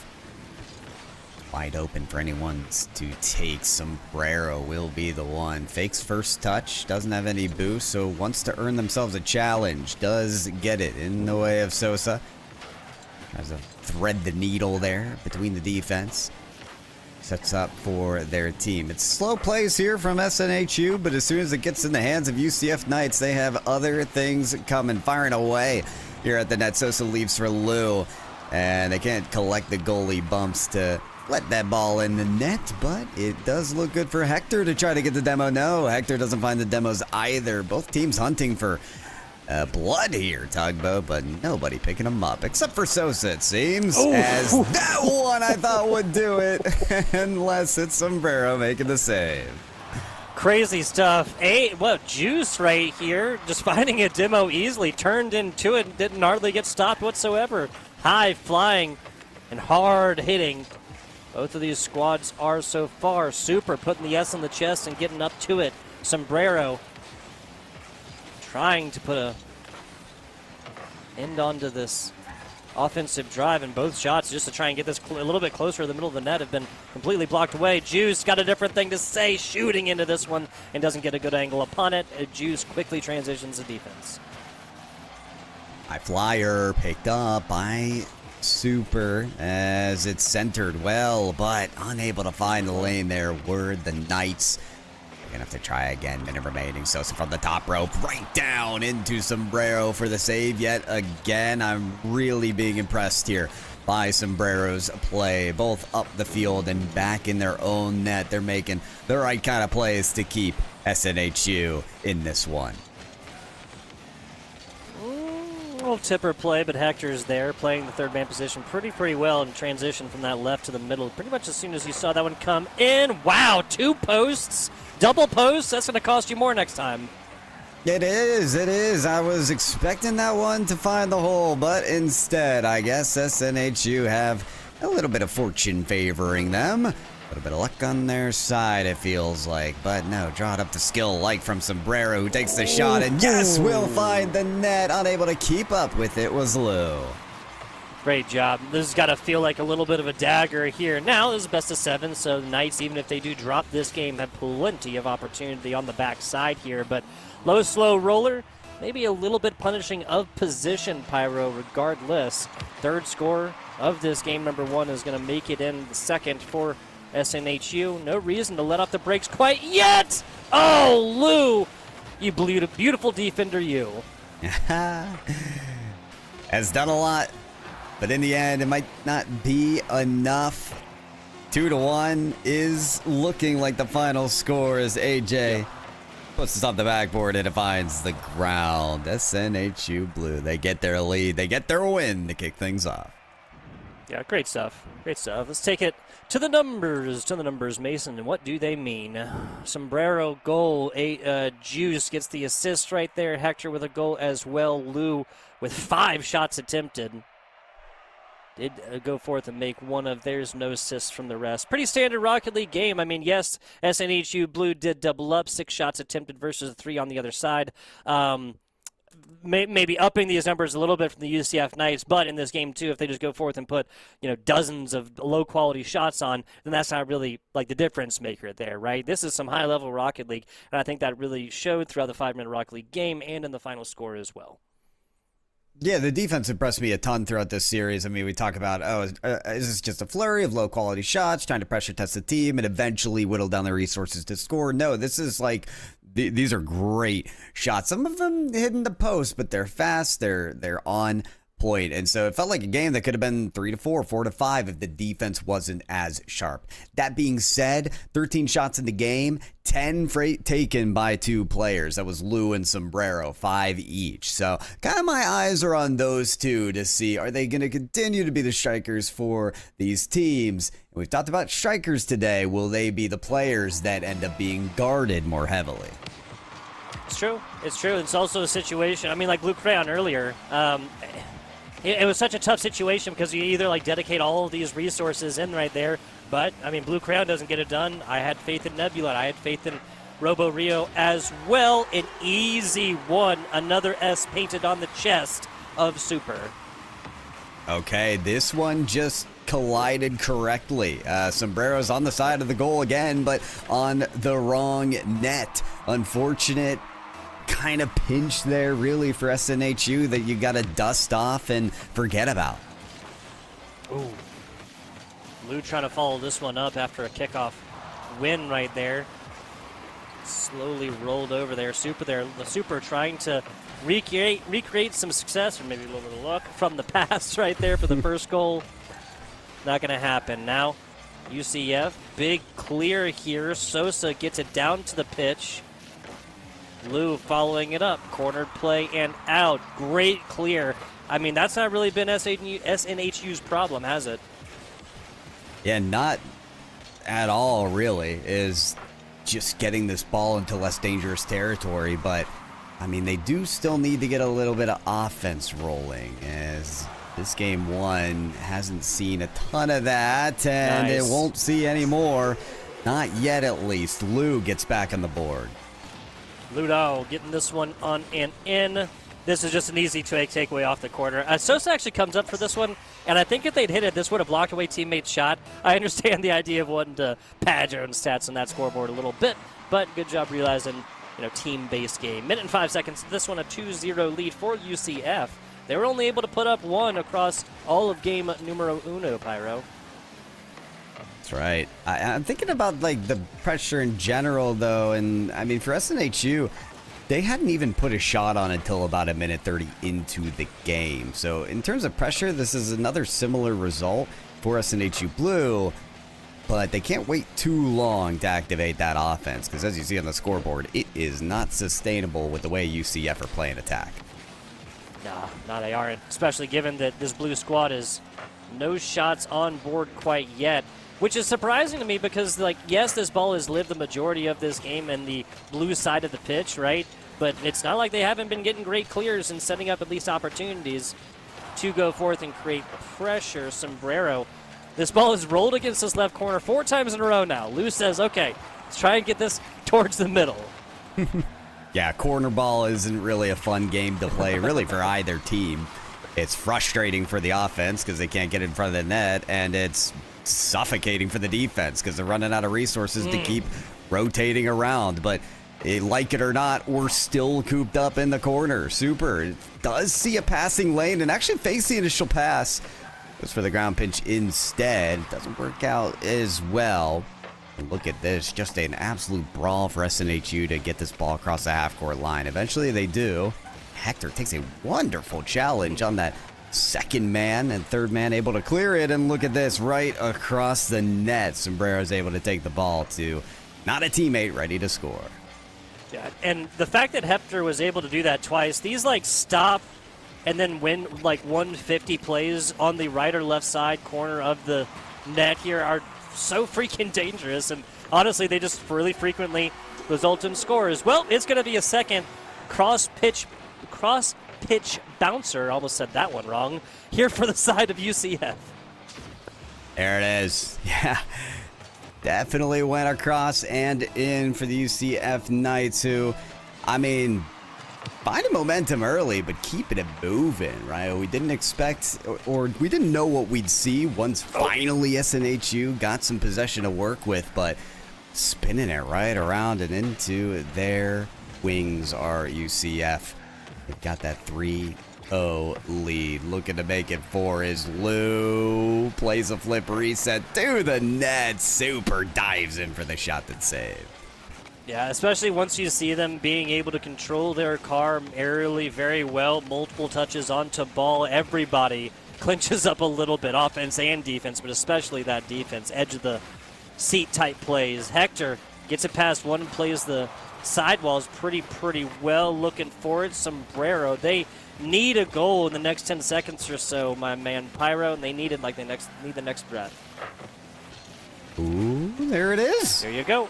Hey, asking you shall receive. How about that? We've seen Hector, put that pivotal first goal on for the team before, and now able to open up the scoring path once again. Definitely puts the comeback into the realm of reality.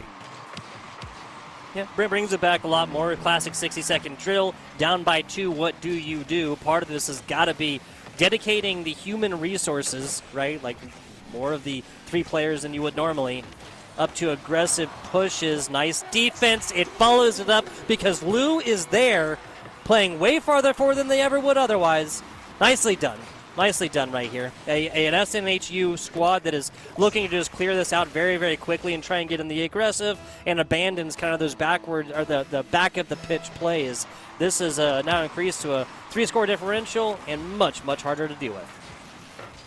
Yeah, nearing the area of impossible. And guess who the first player to 5 shots is? That is Lou.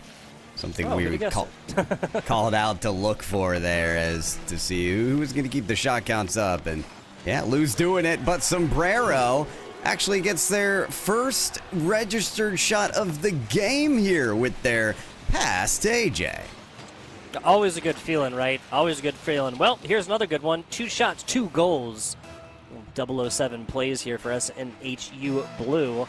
Well, the situation went from a 2-score differential in 60 to a 2-score differential in 30.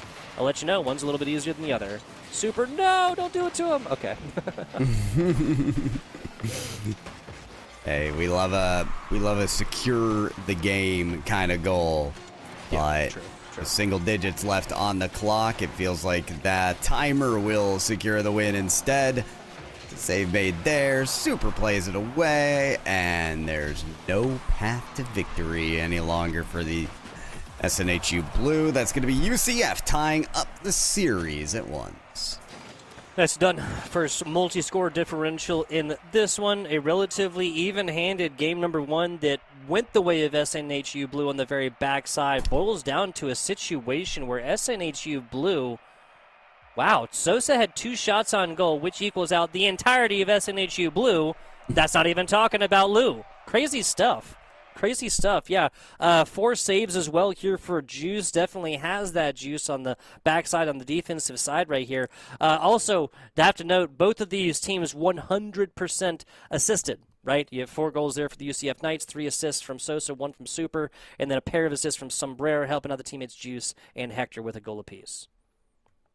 I think the most pivotal stat to pay attention to here is that difference in shots, right? Both teams in game 1 were around 13 this time. Same deal for UCF, but SNHU only 2 shots. And we saw that in the game, right? They don't have possession, they don't have pressure, they don't have anything. The thing is, though, out of 2 shots, they had 2 goals. So the shooting percentage is great from SNHU. You can see where the problem lies. They just need a chance at the net. They have to turn around the tempo in their favor in this game 3 and beyond to balance the possession. If they don't do that and they don't get those shots, there's going to be no path to victory here. Yeah, and the quickest way to balance that possession is just increasing the amount of time you spend on the other side of the pitch in the first half, man. Like, both of those goals were taken in the back half, last 60 seconds or so, right? Full of this matchup to have gone from a 2-score differential, a 3 to a 2 again in the last 30 or so. Some physical play, and we get a halo save, an epic save, excuse me, there from Super. Hector's position. Lou tapping this ball like they're juggling, man. Sometimes that's what you've got to do, and Lou making the defense hesitate a little bit there. I like that bottom corner placement on the shot. Forced both defenders to get a touch on it, so it's more of the same, which is UCF putting up the shots and SNHU playing survival mode. Can they turn it around, though, in a snappy counterattack? It's a demo from Hector. They're played well by Super. Flick might just get past AJ. Here's the corner play from Lou. Wanted the read off the double, but Sombrero would see none of it. Sosa gets the stop, gets the big boost, gets this ball taken away, though. Hector really been playing the opposite side of the pitch rather aggressively and proving they can take the ball away from a bunch of different scenarios. Sombrero does get the block, but not really the clear. That's Juice's job. Mid-pitch, gets it past. That 50 basically turns into a pass, but Lou covers it up before it really gets dangerous. Nice pass over to Lou. That's taken away by Juice. Sosa down in front of the net, and that will be a save for Juice as well. 5 saves in the first 2 minutes from SNHU. Amazing effort, and doesn't come close to explaining this 0-0 scoreline. As resilient as ever is this team, will they be able to connect on the other side? Close chance on the passing play. Weird angle right there, but Hector tries to keep the dream alive. Juice on the backside now. Corner play. No, this is a pass. Excuse me. I didn't quite see Sombrero there. Bouncing ball does not get over Super. He's got this one. Gets it to the corner for the teammate. Kind of a weird rotation, but if it works, it works.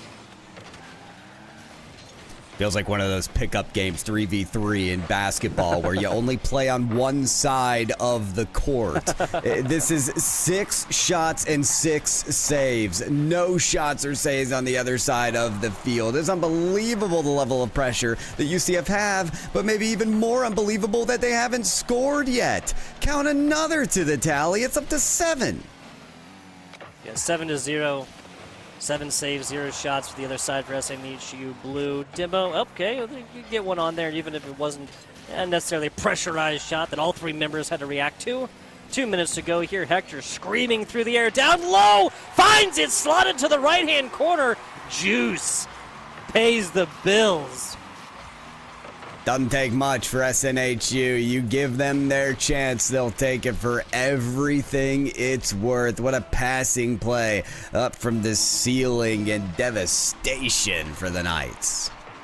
SNHU gonna enjoy a lead for the first time in, what is that, 8 minutes of Rocket League or something like this. Gotta feel like a little bit of a less pressurized situation. The ball is less in the side in your court type. Hector, Demo down bottom, interrupts this, off to the corner, and the members of UCF should have time to get to throttle up on defense. No time on defense, no time necessary. A quick transition.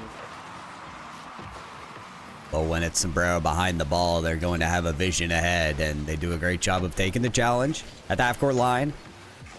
That is Juice defeated on the corner play, though, and be handled well by SNHU. Bump play from Super gives time to Lou to play this up near the ceiling, a couple touches high, and Sombrero won't allow it. This is great outplay here from Sombrero. Seems to have a read on all the tall touches the UCF Knights are bringing to the table. They've got 1 minute to make something work.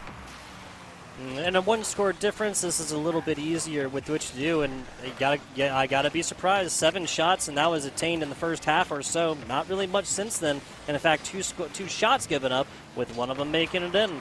The classic quantity versus quality question raises its ever-so-present head yet again. Hector, tall one, shot there, Super does save. And now half a minute remaining. UCF Knights thinking about all the shots they've made. They're trying to clear the path with the demos. Not even that will bring the ball to the net, though. Super, this is a lot of space to work with. The flick is there. Lou pre-jumps the ball. Passes off the backboard. Sosa's there for the tie ball game. Man, so we get ball cam of Sombrero right there. We get their perspective, and as soon as they pop up, you know that this entire bottom line is like that entire like bottom half of the pitch is completely empty, and everybody holding their breath. Is there a player down there? Well, this pitch loves Sosa. Oh, does it ever? It might love Lou as well. No. Sombrero will save, wants to see overtime. Will they, though, as the pass comes through from Sosa? Super's up on this one.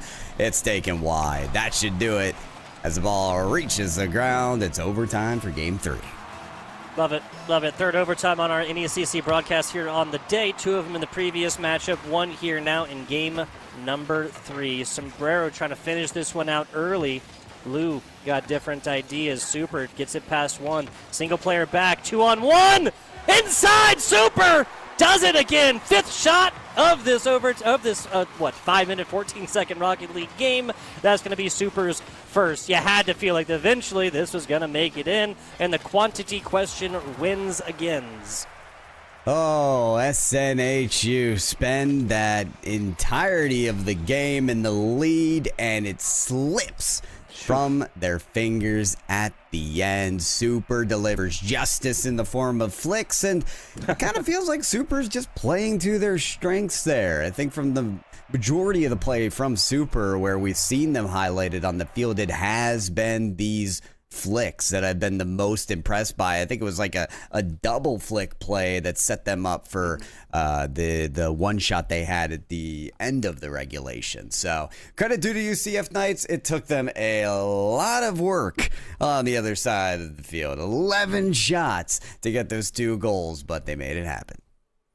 Yeah, and especially, at least 7 of those was in the first 2 minutes or so, and then there's not a whole lot after that one. It is also kind of indicative of, to me, and maybe a little bit telling, right, that both of these UCF Knights goals make it in a situation with the scrum, right, and they just happen to come in on the other side with the ball here, maybe trying to shut down these situations or really realize when they're going to happen, and when UCF is trying to force these kinds of situations where it's just, 4 or 5 or even 6 players right in front of them, in front of the net on the other side. You got to get it clear in these type situations. That is definitely a little bit more easier said than done. But that's how both of these goals, the regular time goal for the UCF Knights and the overtime one, the winner, that's how both of them went down.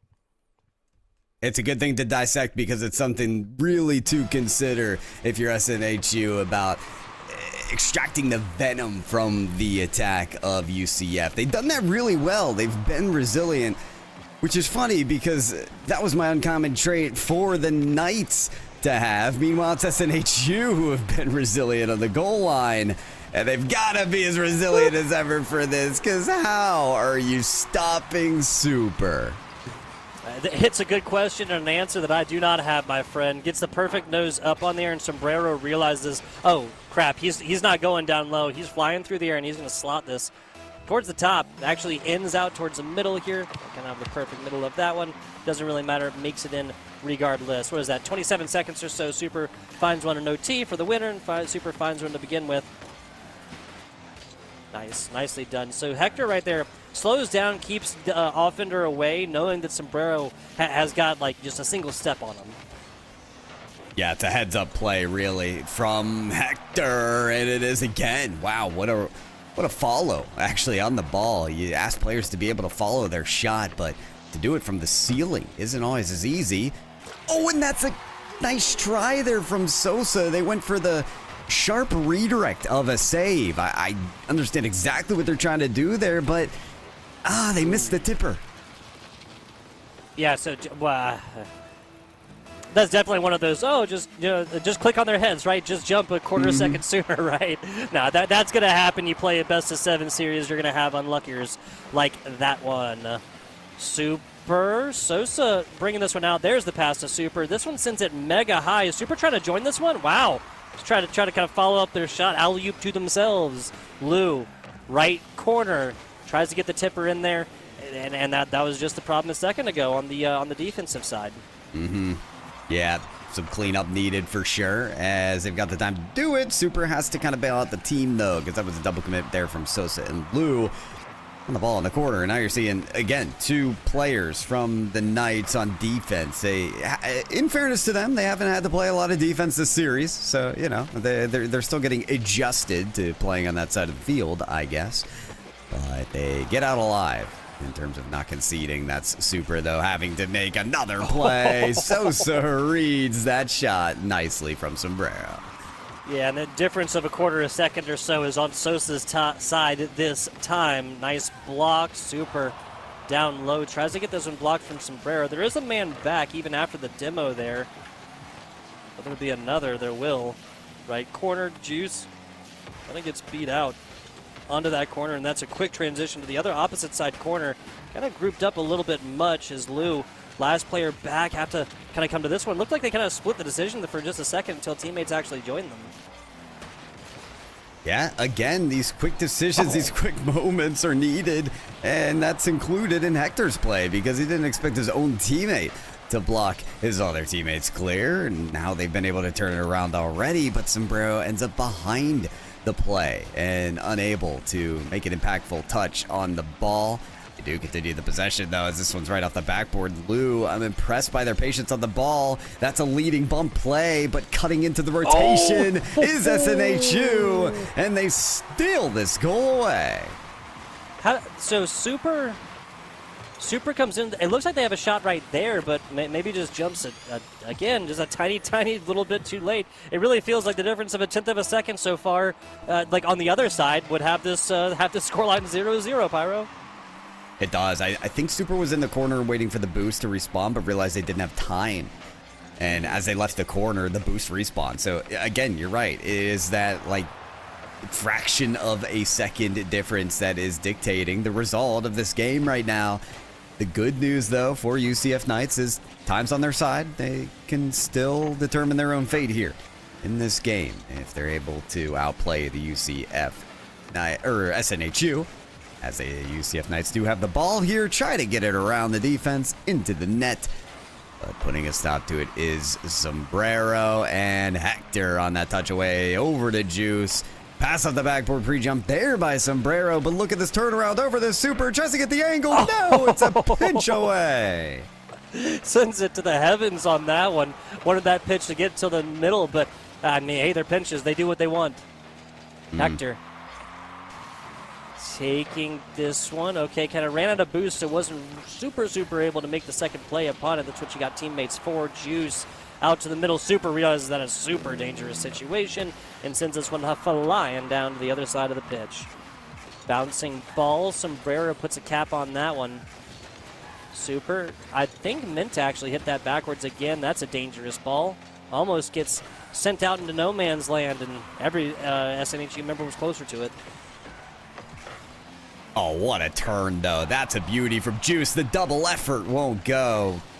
Tried to double dip, but got their hands caught in the cookie jar there. Ended up getting the save there was the Knights, and now they've got to turn it into success. This is the time. This is the moment. Blue bails out the team on a missed clear and try to work it on the sideline. Hector plays patiently so as to get this one around, but the bumps don't work. The pass does, though. Lou to Sosa is saved by Sombrero. It's yet another save from Sombrero. I haven't seen this many from one player, but now Juice is out of the play. Sosa pre-jumps the ball, but isn't up in time. It is a bleak effort there from UCF at the end for SNHU to take the win. Yeah, great job. Great job. Also, I feel like Sombrero definitely saved this game. That very last play, about 12 seconds or so, it's a 2-on-1, right? So they did a great job of splitting the difference between the two, like anticipating, like, yes, this pass is probably going to come to the middle, right? So it isn't going to be from player one; it's going to be from player two. They split the kind of split that decision right in the middle and kind of goes off to the right side post, and that allows them to have this spread kind of play, knowing that they're not going to get any help and they're on an island by themselves, and they're able to really play either one, given that they know they have just like a tiny little bit of boost and a whole lot of skills with which to go forth and pay the bills. A great job. I really do feel like Sombrero just saved this one. If this comes down to like a single game difference, then I'm going to be pointing towards Sombrero to say, hey, take your hat off for this one because you deserve it.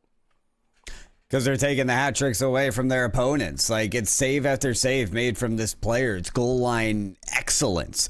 4 of the team's 6 saves in that game, and it felt like, I think last game they had a Savior's Medal in the first minute of the game. 3 saves in the first minute. It's just incredible what Sombrero has been able to do, not just with being efficient in the boost and playing the role on defense, but the snap reaction plays to read where that shot is going.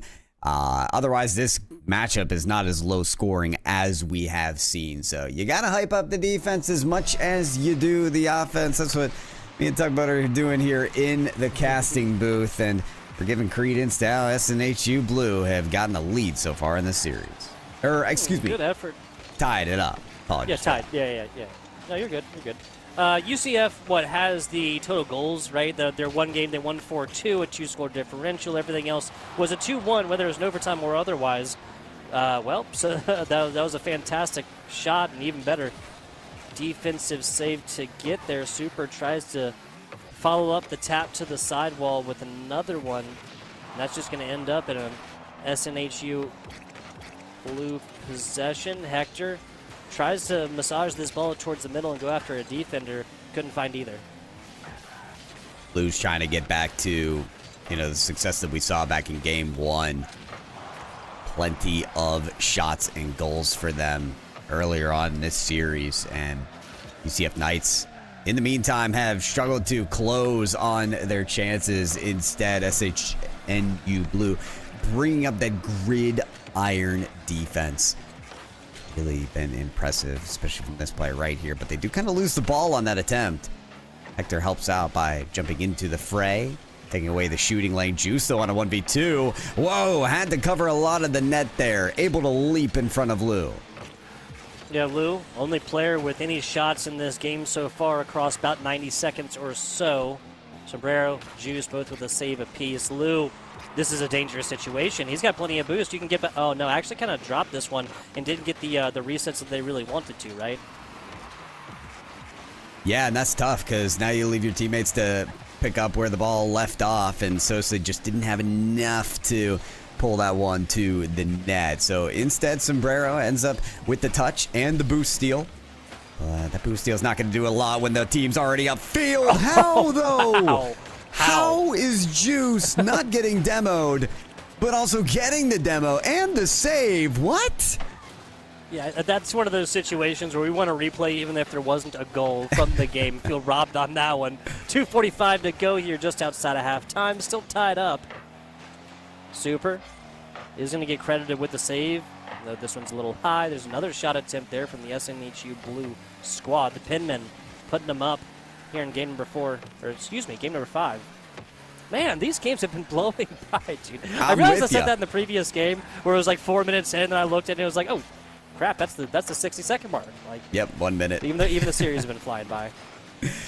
They have. I think that's how playoffs work. It's just nose to the grindstone, not only for us, but obviously for the players. And we also haven't had a lot of goal replays either with these low-scoring attempts. So these games have just flown by, as you mentioned. As players are kind of flying by the ball, I think there was a really close chance there for SNHU. Couldn't connect on the shot. The attempted pass, I think, from Hector will go loose. So they've got the ideas formulating for both teams. Just no connection for the goal quite yet. Sombrero gets challenged about as high up into the corner and in the air as you can get. Hector deads this ball to the corner, but actually kind of gives it over there. That's just a tiny bit too high. That would have been an absolutely perfect spinning angle, Pyro, if that one had gotten to the top left here. Juice gets it past one on the corner. Sosa down low, stops it and pops it, but picked it up. Is going to be Hector, I believe. Sombrero looking for a double tap themselves. Nope. This just deads it down to the middle. All 3 defenders are waiting, and it's a quick transition to the other side of the pitch. And it's funny to see the double commit on Sombrero's double tap because these players know exactly what Sombrero's capable of, but is just capable of the save. No! A quick turnaround for UCF Knights catches SNHU lacking. This is a perfect kick out from the corner, right? If this is centered a little bit more, then player would have had to, spend an extra crucial half second or so to actually get to the ball, to get the angle that they needed to put it off to the right side, and we'd still be looking at 0-0. As it is, a lead, an advantage, UCF. We have seen a team that scored first go forth and lose. That was what happened in Game 3. SNU Blue scored first, and it was an overtime victory for UCF, about 14, 15 seconds in. Oh, that showed a lot of promise there, the possession from UCF. They went for that goalie bump, but fortunately for SNHU, the goalie gets the dodge and gets the save as well. Double demo, 2v2 for a moment. Super has to play big here to get the bump, and does. Clears the path for Lou to go battery ram into the net. Yeah, and Hector ran on a boost, but he wanted this spinning little top play that he was doing right in front of the ball to actually clear this down the boards on the left side instead of just kind of drifting downwards. 2-score differential. This has got to feel like the nail in the coffin. Good news is this is still plenty of wiggle room. Well, not plenty of wiggle room, excuse me. Once again, series is almost done. 3-2 will be this victory if UCF takes it. Well, whichever team takes it, it'll be a 3-2 victory. It will, and I think we know now the result, where it's going to go. Sosa collects a 3rd goal for the team, and we just about have that match point for UCF Knights, a team that has fought and probably as hard as we have seen for each and every goal. Who knew these goals would cost about 5, 6, 7 shots apiece? A shutout as well. We always are going to feel a lot of value from an individual shutout, right? Especially, low-scoring games, that was on the docket, right? 2-1 game 1, 2-4 game 2, a little bit higher. 2-1 overtime, game number 3. 2-1 game 4. You see a sense of theme established here? No, you do not. 3 total scores, but it's going the way of one team getting them all in SNHU Blue, showing that the offense just didn't really hit quite there, and the third player left right there, but I think they only had 4 total shots, right? This does not inspire confidence. Yeah. And speaking of which, Sombrero it was the one who left on SNHU. I think we're going to get a preset change. And I think this is going to play a big factor.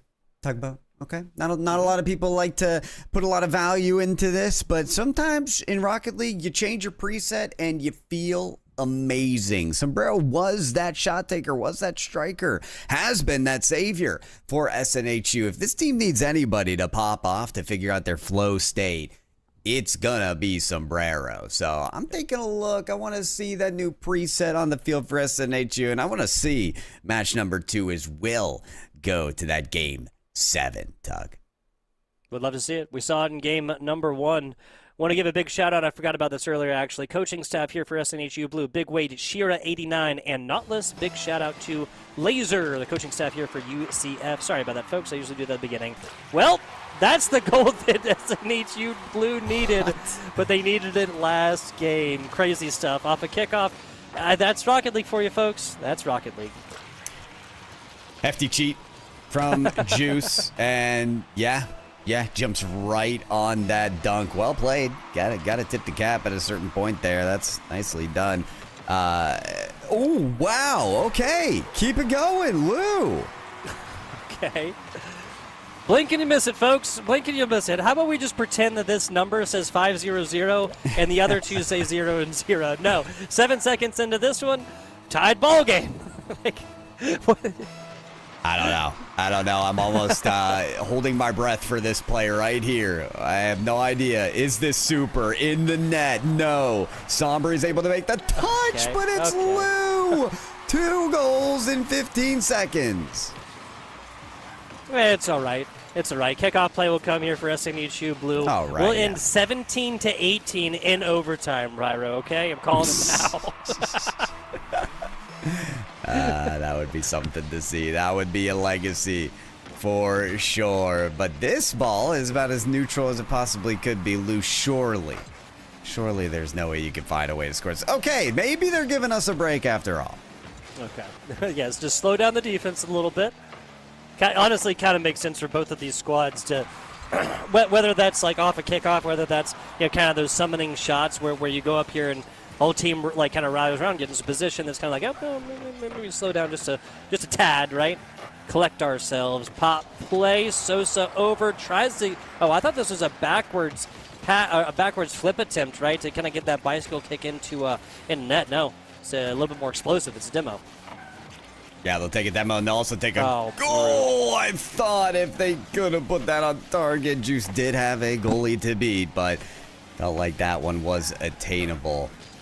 By the way, for SNHU, we do have Somber, who typically is named Somber, but had the name Sombrero earlier. So quick Sombrero to Somber change, as Somber is the one with the flip reset and the double tap setup for the goal to tie it up. Nastiness. Well, we have 4 goals already, not quite 90 seconds into this one, but it is a tie ball game. Somber coming off the back while flipping this one about 270 degrees downwards and still getting it in there. Pretty well perfectly slotted in the top. Now, pop up. Oh, we saw it. Wait. Okay. Jesus Christ. So Lou is each of their goals on the hat trick, they have scored probably within 5, maybe 6 seconds of each kickoff. Is that not maddening? It is pretty insane. I mean, any fans of long sustained drives are going to be absolutely mauling right now. The statisticians, in hopes of a good average of goals scored at what time, just can't believe it as we continue the insanity. Yeah. I'm just not 100% sure. Defense is mostly given left by the wayside, right? 3-16 here. 3-3. Insane stuff. Pop up. Lou gets to it.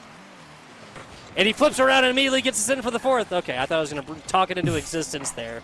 Not going to happen. Hold your breath, though.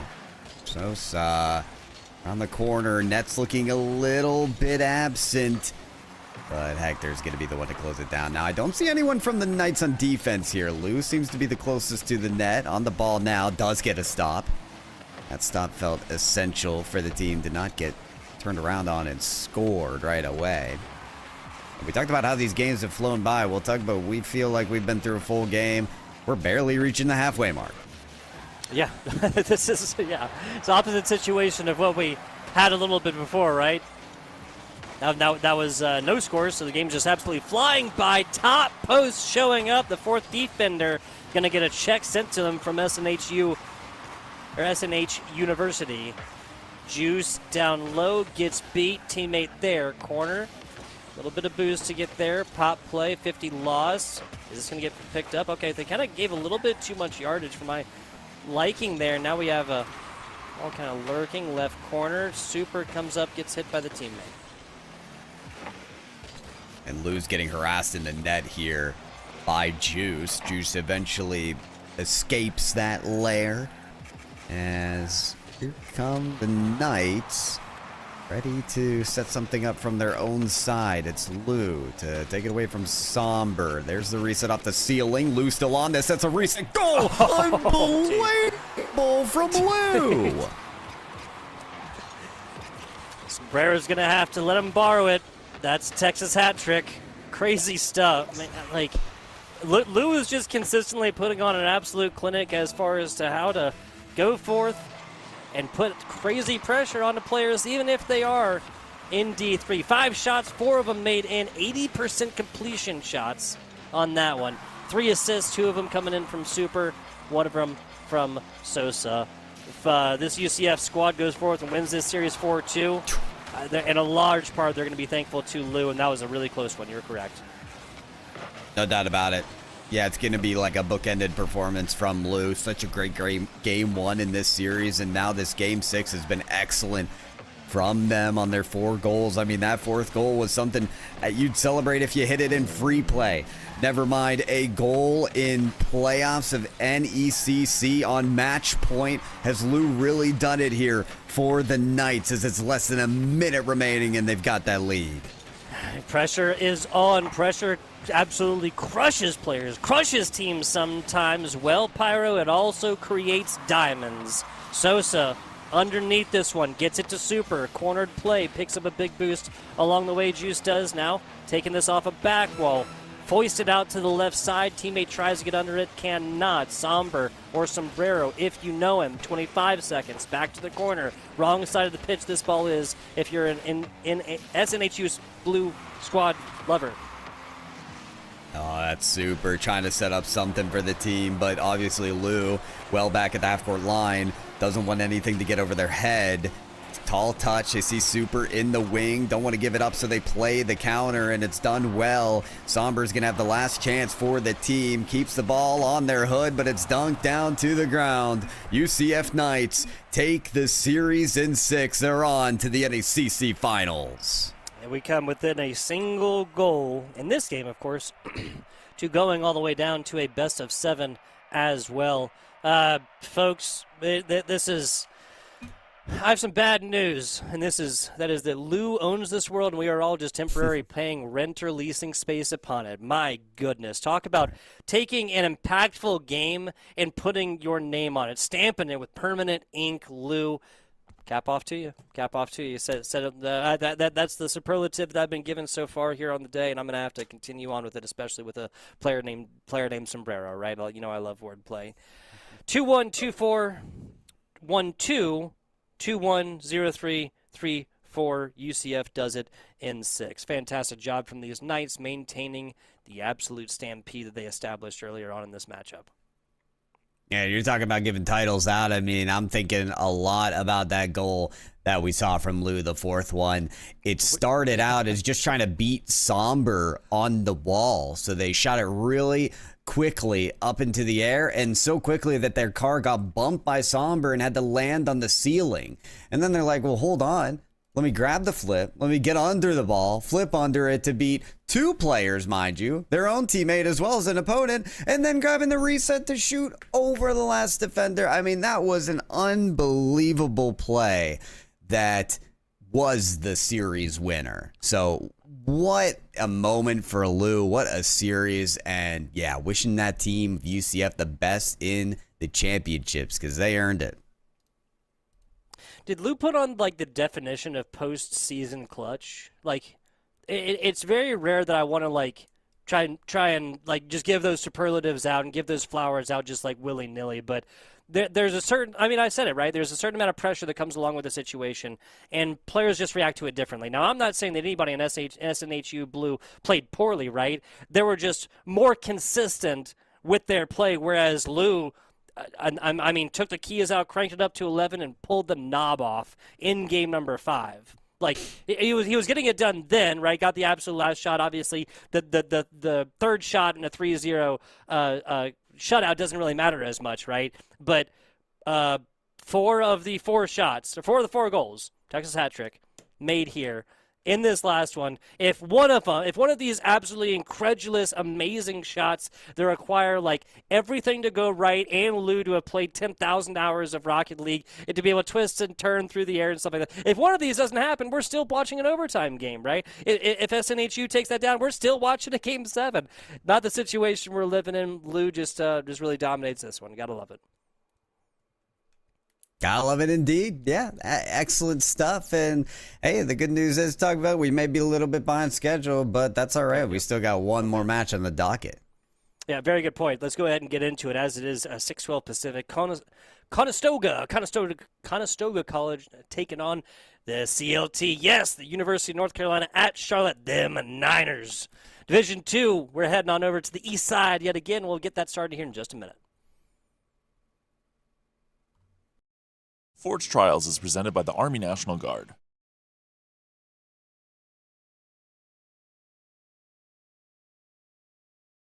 Can't seem to move on. I can't seem to.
Go on myself.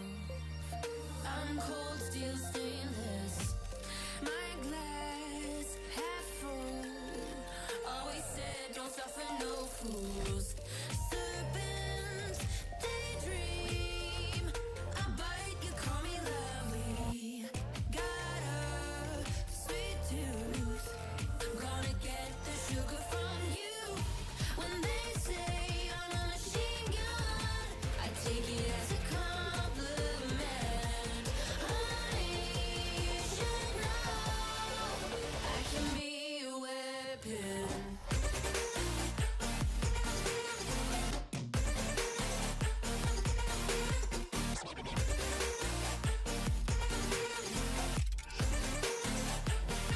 I can be a weapon.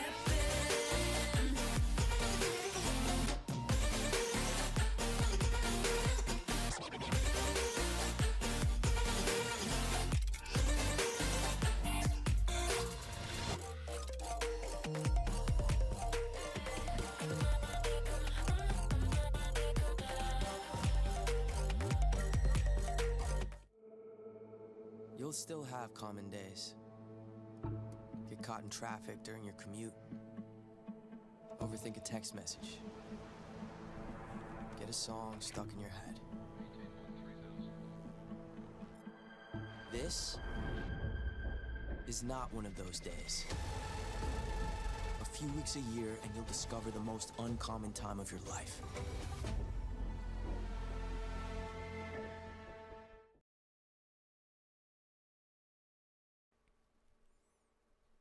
Hello and welcome back, folks. Match number 3 of this trio of Rocket League Helpins coming hot at you. NECC playoffs here with FBI Tugboat, my man Pyro J. Pyro, we got Conestoga College taking on the CLT 49ers. Both of these teams sitting at 4-3 as of right now. I will go ahead and introduce the CLT 49ers. We have Lazy Night Balla, which was, of course, my nickname in college. Lazy Night Balla. I don't know. 49ers club. And now I want to talk about some of their uncommon traits here for these CLT 49ers. Excuse me. First and foremost, strike gold early, which is, of course, a reference to the Carolina gold rush here on the East Coast, Beast Coast, not California. And what I mean by that is they have had some issues with elongated series. Now, they have not had an issue with an elongated series here with this squad. Yes, respect the queen. The Niners took a Game 7 victory against this Conestoga College here. Now, lastly, play the game in front of you. What do I mean by that? I mean, this is a 5 seed and a 7 seed, right? These are two teams that are 4-3. On paper, neither of these teams are supposed to be here. That, again, is on paper, right? Play the Rocket League game in front of you. Ignore all the stats. Ignore previous performances and stuff like this.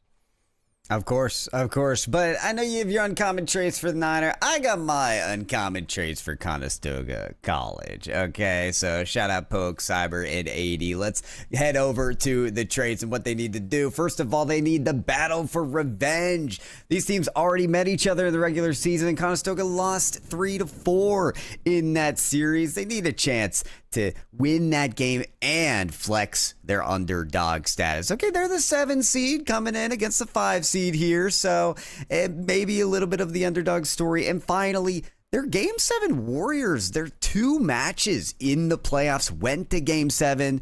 Yeah, they lost one. They also won one, but they're ready to go the distance if need be. Don't forget, these uncommon traits are brought to you by the Army National Guard. Find your calling at nationalguard.com. Yes, very much appreciate them and making this broadcast possible. Bring to all of you, as well as everybody else who helps us to keep the lights on, and our production staff. Again, that's Chippy here on the day. Without further ado, let's head on into this one. We have had a Game 7 barn burner. We have had a Game 6. They came pretty close there, Pyro. I think the stage is set here as we head on up to Division 2 over there on the East Coast. That's the Beast Coast. Let's do it. Final match of the night. The vibes are elite, and so is the quality of play. We're getting into it. here with game number 1 of Conestoga Niner. Oh my goodness, right off the bat, we nearly had the gold tugboat. I thought this was the last game of Rocket League repeated. Bouncing ball. That's going to be picked up here by Knight. Sends it in. Nice block there by 80 with a D. Yep. Just to keep you on your toes there in the booth there, tugboat. Yeah. CYB, aka Sip, also making a run at this ball. Is Lazy not there in enough time? Could have had a little more pep in their step. Yeah, getting here just as quickly as they can as soon as that cornered is out. Lazy just tries to. Not going to happen. 80 gets it done. Set up there by Sib, or are we saying CYB? Your call. Sib it is. 40 seconds on into this one. Ooh, okay, Bala. Going to be glad to have gotten that one a little bit high. Another block there. Knight strikes him out. Poke going to try and get this to the teammate, and does. Teammate picks up big boost along the way. Lazy down bottom. Poke. Nicely done. Gets a more than just a finger on into this one. I wonder if this series is going to be all about the third man, because a lot of defense on these diving saves having to be made. And they're great saves, but they're not really the leg you want to rely on when you're trying to make defensive plays and keep the squad looking formidable. Great blocks made, but will that result in a lot of defensive made or more shots made? Right now, Sib eyeing up that net. Couldn't get around Lazy. Bala picks this one up beautifully. Kind of uses the backside of their car to even get it done as well. Knight. A fake? No. Brutal. Absolutely brutal. A strike there from Poke, and I got to say, this has to feel a little bit like it was just given up and over. It certainly does. I think the defense there for Niner Esports thought that there would be a touch off the wall, but they might have had time for boost. It just wasn't the case. And so those split-second decisions when you say, okay, should I go for boost? Should I go for ball? They don't always work out in your favor.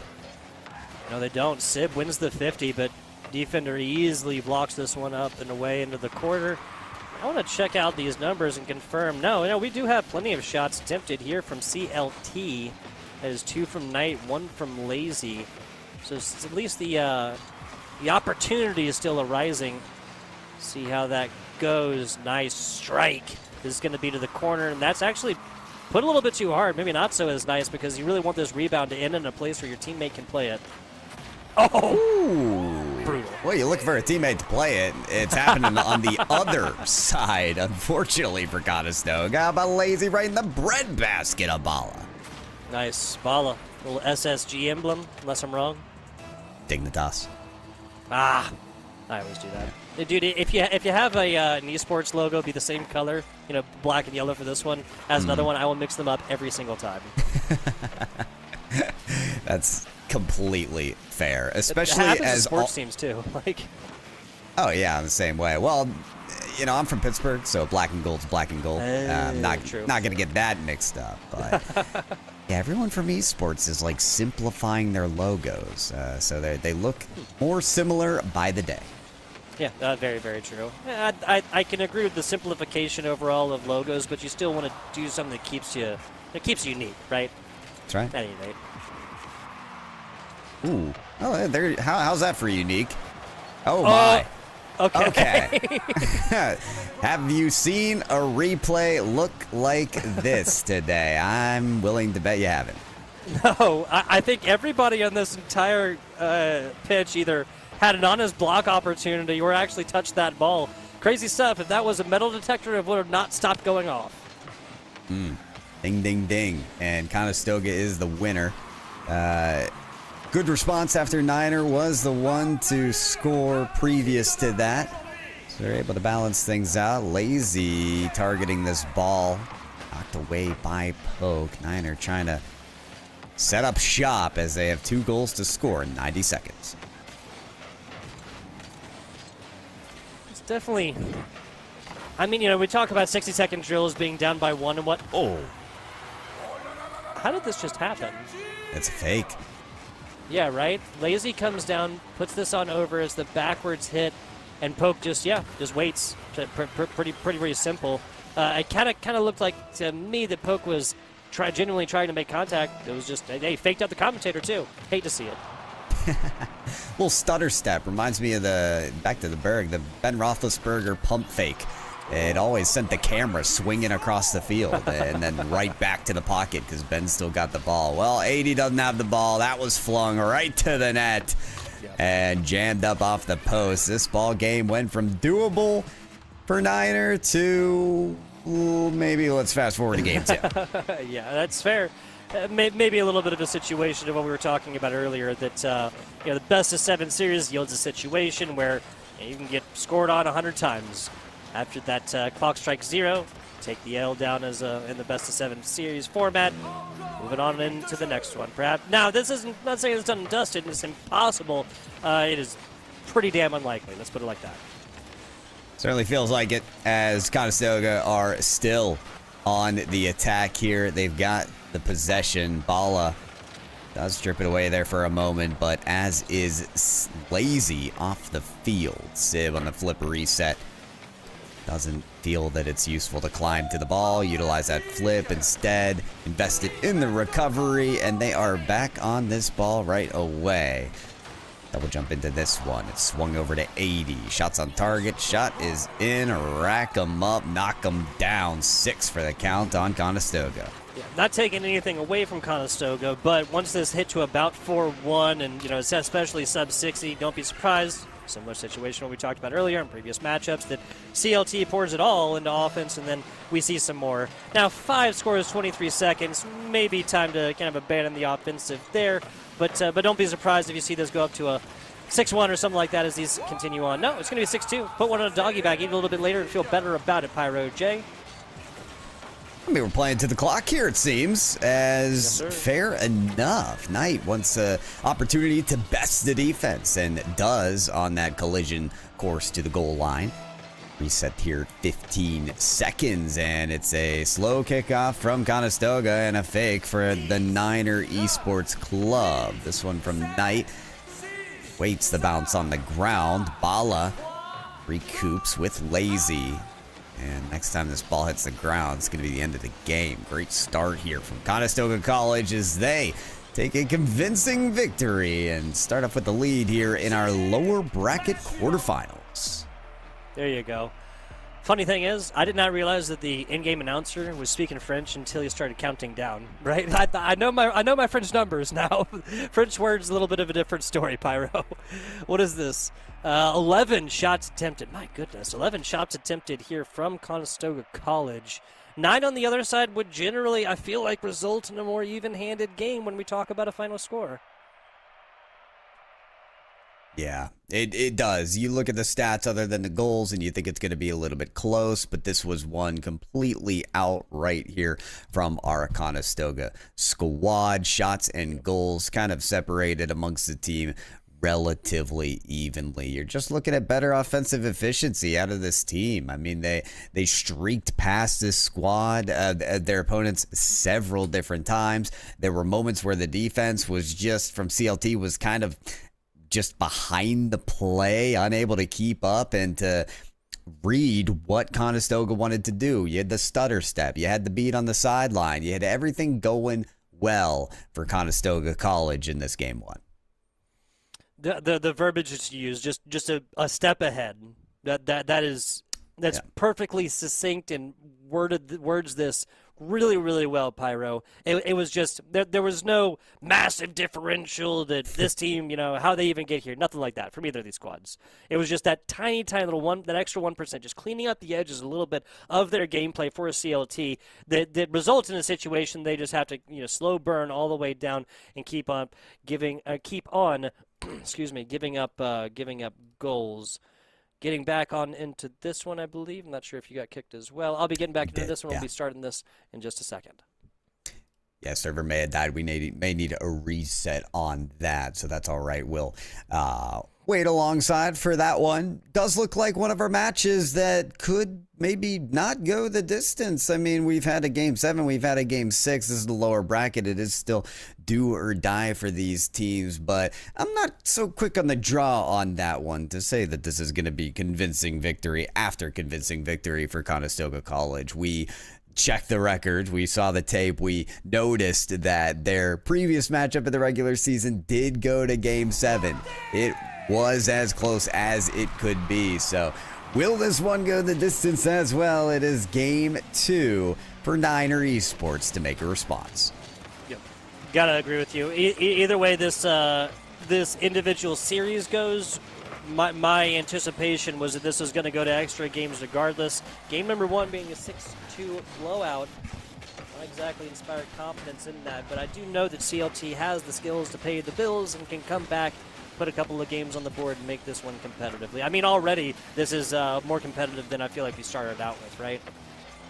Does certainly feel like it. You're looking at Conestoga to finish that play, though, and they're unable to do so. So that is still good news for it to stay even, as Niner Esports are looking to have their first lead of the series. They've got to make the save if they want any hope at that, and they do. Lazy comes up with the block. It's played very softly by 80 to try to find Sib on the shot. Bala able to pre-jump that play and get in front of the save, but it's still not over from Conestoga. 80 now flying away towards the net. A little bit more of a even-handed matchup thus far. A couple of shots here for this blue squad for Conestoga College. A couple of saves, respectively. On the other side, Bala, teammate Lazy, back post, and was just trying to get out and transition into it. Got demoed for their efforts. It's a cold, cruel world, Pyro. Oh, it's a cold, cruel world. It is. It is. You get demoed, you get scored on. It's not fair, right? Well, I don't think Conestoga College are going to be thinking that. They're going to say, no, we played that just right, and guess what? We got more coming. Yeah, it's Conestoga saying, what do you mean? That's exactly how that play should have ended. 50 going the way. Bang! Kickoff goal, and Lazy undoes the previous 90 seconds of effort from the Conestoga College squad. Wow, what a sharp shot there. You look for the cheat. You try to read exactly where that ball's going to go. Will it go left? Will it go right? You bend one way and hope that's going to be their chance, and it was right in their breadbasket. So tied up game here after Conestoga kind of owned that first minute and a half. Gotta agree with you. I mean, and hey, do you want to put in 90 seconds of effort to finally end out in a well-rounded goal that requires all 3 members, or do you just want a kickoff goal? Conestoga College and CLT answering that question for us. 3 minutes to go in here. Pyro J. Poke gets this up and over 1. Waiting in the wings was Knight as he sent that screaming down the other side. Lazy burns everything to get aerial with it. Sib does the same thing on the backside. 1-on-1. Knight easily beating the first and not able to get it past 80. This is, I mean, ruthless again, because Sib calls attention to Knight. How do you want to play this? Am I going to go for the ground pinch, the dump off, the flip reset? Either way, Knight makes the save, but it doesn't matter. 80 is one step ahead. Plays the clear into a dunk for the shot. It's more the same for Conestoga. Half flip to it. Lazy gets there. Quickly red, and that's a big cutoff. Kind of passed it down, and he actually got it to the teammate right there as Lazy goes for some physical play. Bala playing with themselves. No, Poke says no go. I want to play a little bit of wall ball, my friend. Oh, wow. Bala had to rethink exiting the net there because the ball went right in front of them, and they just didn't have the boost of momentum to make that shot happen. Maybe this one is it. From Lazy, top corner laser still gets saved. And there's Lazy again to cut off the play. They don't want to give an easy shot here to Conestoga College to extend their lead to 2. It might still happen, though, against their wishes. Lazy, that's a tall clear. Barely gets caught up by 80. But you can see the boost reserves in trouble for Niner Esports. Knight trying to leave that corner boost for a teammate, but it's actually their opponent that takes it up, and they're diving in to try to take away this ball or get a demolition. They're able to contest it away, but it's still trouble for Conestoga as they can't get this ball out. Dude, this in-game announcer is absolutely on fire, bro. I feel like I'm doing a terrible job. 100 seconds into this one. 80 waffles it to the left side and gets it past one. A weird play, but it gets the job done.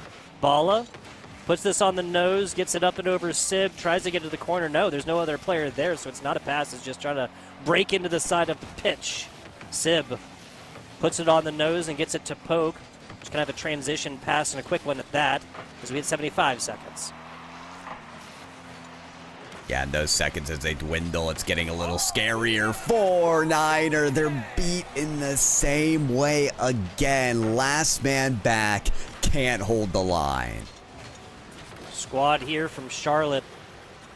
And, I mean, it's been... they just haven't had really elongated offensive plays, right? There hasn't been a situation where I see them passing it to each other, and even if they don't may obviously make it in, then it's like, okay, I can see the theme. I can see, like they understood the assignment, or I understood the assignment. Like, I get what they were trying to do. There just hasn't been that much of this, man. And now with Sib getting another one in, they are in the exact same situation, Pyro, that they faced at the end of game number 1, and that is multi-scores down, more than 2 scores down, right? Like I was saying, 60-second drill, pretty standard stuff within Rocket League, down by 2. This is a different story. Required to get 1 every 20 seconds, and that, Pyro, is just to tie it up. Different story indeed. It is so much so that Niner are hoping that this is a multi-volume collection, that they could write a whole new book after game 2 is over, because they need that reset, as they might need it even more. That one came close to a chance once again for Conestoga College. Bala tries their best to get that read off the backboard. It was a little too swift to take it to the net. Sib, that first touch is magic. Leads to a quick reset. Beat to the top corner. Can you believe it? Sorry, didn't mean to talk over you. That was insane. Look at this. You see both of these two converging on into you. Titans colliding upon you, and you slot it perfectly, I say, in between the middle of them. 4-score differential. This game number 2 is all but over. Plays like that, you can interrupt me anytime you like, Tugboat. I'm thinking the same thing. 5 points for Conestoga College. Feels like 6 or 7 the way that goal felt like it should be worth more. But as this timer expires, Conestoga College going to feel great about their lead in the series. Their strong, convincing victories scale them to get halfway to a victory tonight. Man, oh man, a couple of brutal 4-score differentials. And this even, see, this is what I was looking for, because I knew that Sib and 80 had absolutely gone brazy in this, but Poke, I mean, 1 to save, 2 teammates have 3. Pair of assists right here. Sib finds a couple of assists as well, so that's going to be Sib assisting 80 on 2 of those. That's going to be Poke assisting Sib on 2 of theirs. Sib only gets 1 unassisted. Lazy trying everything in a bag of chips themselves. 7 shots attempted. He got a couple of saves on the backside as well. So they get this 5-1 scoreline without Poke really doing too much. Single save and a couple of assists with 0 shots on net attempted. This is more of a one-sided affair than the previous 2 that we've seen. Certainly. Feels like it, especially if it continues. This is going to be like night and day from the matches that we've had tonight. It feels like Poke didn't do much. His 2 assists really do a lot of work, but it's almost as if he doesn't need to, because every time this ball ends up near the goal line with 1 defender to beat, it just gets dunked in by either Sib or 80. They're 50-50 specialists right now to score and complete those goal chances. I am looking for that adjustment. That being said, to pivot around these third man situations for CLT, to say, okay, for Niner Esports, can we avoid having 1 man back in these positions? Can we get some extra layers, some added benefits onto our goal line to put us out of those positions? Because when you're in a 1v2 on your goal line, you have somebody coming in for the bump and the shot coming afterwards. It's just doomsday for you on defense. And Conestoga College have been mucking around and enjoying those situations as much as they have. We'll see if they're able to change it up here in game 3. Very true. One of the short things that I try to work on here, and that is just leaving that last defender on an island by themselves less often, if possible. They're doing a great job with the offensive opportunities that they've been afforded. Conestoga College has. Canadians getting it done here. The quarters finals of the Division II East. Whoa, Okay, wow. Dangerous. I mean, the ball had just had the wildest 50-50 in the corner. I called the specialists out on Conestoga, but like Niner were going to come away with the best one. Fortunately, it just scaled past that top corner and was taken care of. Meanwhile, that is a laser right off the ceiling. 80 up the backboard. Poke a little late for the shot. But no problem for Conestoga. They haven't had a hard time scoring this series. They can make do with a miss on that possession. Balla gets into this one. Decent block attempt right there, but I'd have to worry about just simply putting my body there because an opponent could just come up and tap me. But no harm, no foul. 0-0 as of right now. Looking for their first score. Sib put on an absolute clinic last game as far as how to take shots and make them, even through traffic, even through all kinds of flack being shot over your way from defenders. Poke shoots in for this one. Its last player back is Sib. Nice stop. Going to send the other way to the left side corner as of right now. Lazy should be able to pick this one up, maybe pick up some boost along the way. Nah, takes this aerially, and this bounce exactly laterally, the other corner. Woo, Cookster Nice pinch just flies, though, and I love that chance there from Poke. I mean, you got to come in with the creativity. You got to try to take your opponents off guard. Make sure they're on their toe tips. This one's going to fall in. Nice hunt job done to take the goal line defender away. Queen City going to be able to strike first. This happens because Lazy goes fourth, and again, doesn't always need to be a demo. It's just a tiny little bump onto Sib, and that I think hits. Doesn't really matter, right? Either it hits, or they pulled back. Doesn't matter. The result is the same. Balla wins this kickoff here. Sib flips into a teammate. Other teammate comes back, picks up big boost that they were looking for, and this just turned into a really bad situation. Okay, nice job there by 80, realizing that Lazy was just, I mean, literally staying there, like punt return status, just standing there with his hands up. Oh, yeah, looking to receive, but it will be the defensive Niner that will have to receive this one, and it's not the ball, it's the demolition. Fortunately for Niner, they'll get a breath here before Sib attacks again, goes for the bump, and no, they get in the way of it, unable to score. Yeah, I'm sure it's a good problem to have, Pyro J, right? It's a good problem to have that, to be in front of the ball just so often that you end up doing that in your opponent's net and blocking away your teammates' shots. But the simple fact that Conestoga College is getting these sort of shots on and attempted is good. What's not good is the score right now. They enjoyed 4 score differences at the end of both of those games, and we're now past halftime. 0 scores for Conestoga, that is. Yeah, well, they're not going to get it here either. It doesn't feel like hardly anyone has boost aside from Poke, but that is going to be the player on the ball who rips the shot. And unbelievable, the rest of the reinforcements go in to take out Niner. So Lazy hits this up and over to try and avoid the initial shot. I think probably was assuming the teammates were going to be wrapped up, one on close post, one on far post from this ball, and be able to clean up something to slot it to the near corner or the far down low, given that they were hanging out on that back wall. Not going to happen. 1-1. Yeah, for Niner Esports, what can we do to turn this around? I mean, you have that lead for the first time in this series. It might feel a little short-lived given that there's still plenty of time left in the game for either team to do some damage in regulation. 80 has a lot of space on this ball now too, so they start to worry as it is Sib that gets the better of that challenge. Again, 50-50 specialists they have been in this game. They go straight for the shot. It's a drop down to Poke, but they can't find their way to the net. So finding relief here is Niner. 60 seconds to go. At this point in the previous 2 games, folks, this is CLT that was down by 3. They were playing categorically better than they had games 1 and game 2. Knight gets this against the backboard. Not sure if that was worth paying for with their car lives for a couple of seconds. 80 bouncing ball, tries to get to the middle to a teammate that is not there. I'd have to say there's been a couple of situations of Conestoga College members putting this ball into spaces where they couldn't possibly make the play, and the end result is predictably possession the other way. Yeah, well, I'd like to see possession a little more in favor of Niner Esports. They only have 2 shots in this entire 5 minutes of the game. Can they get another late chance of regulation? Doesn't look like it, as this ball's cleared out to the other side. Kept up for a moment. Uh-oh. Niner have to protect this ball here. Ball will land safely on the backboard.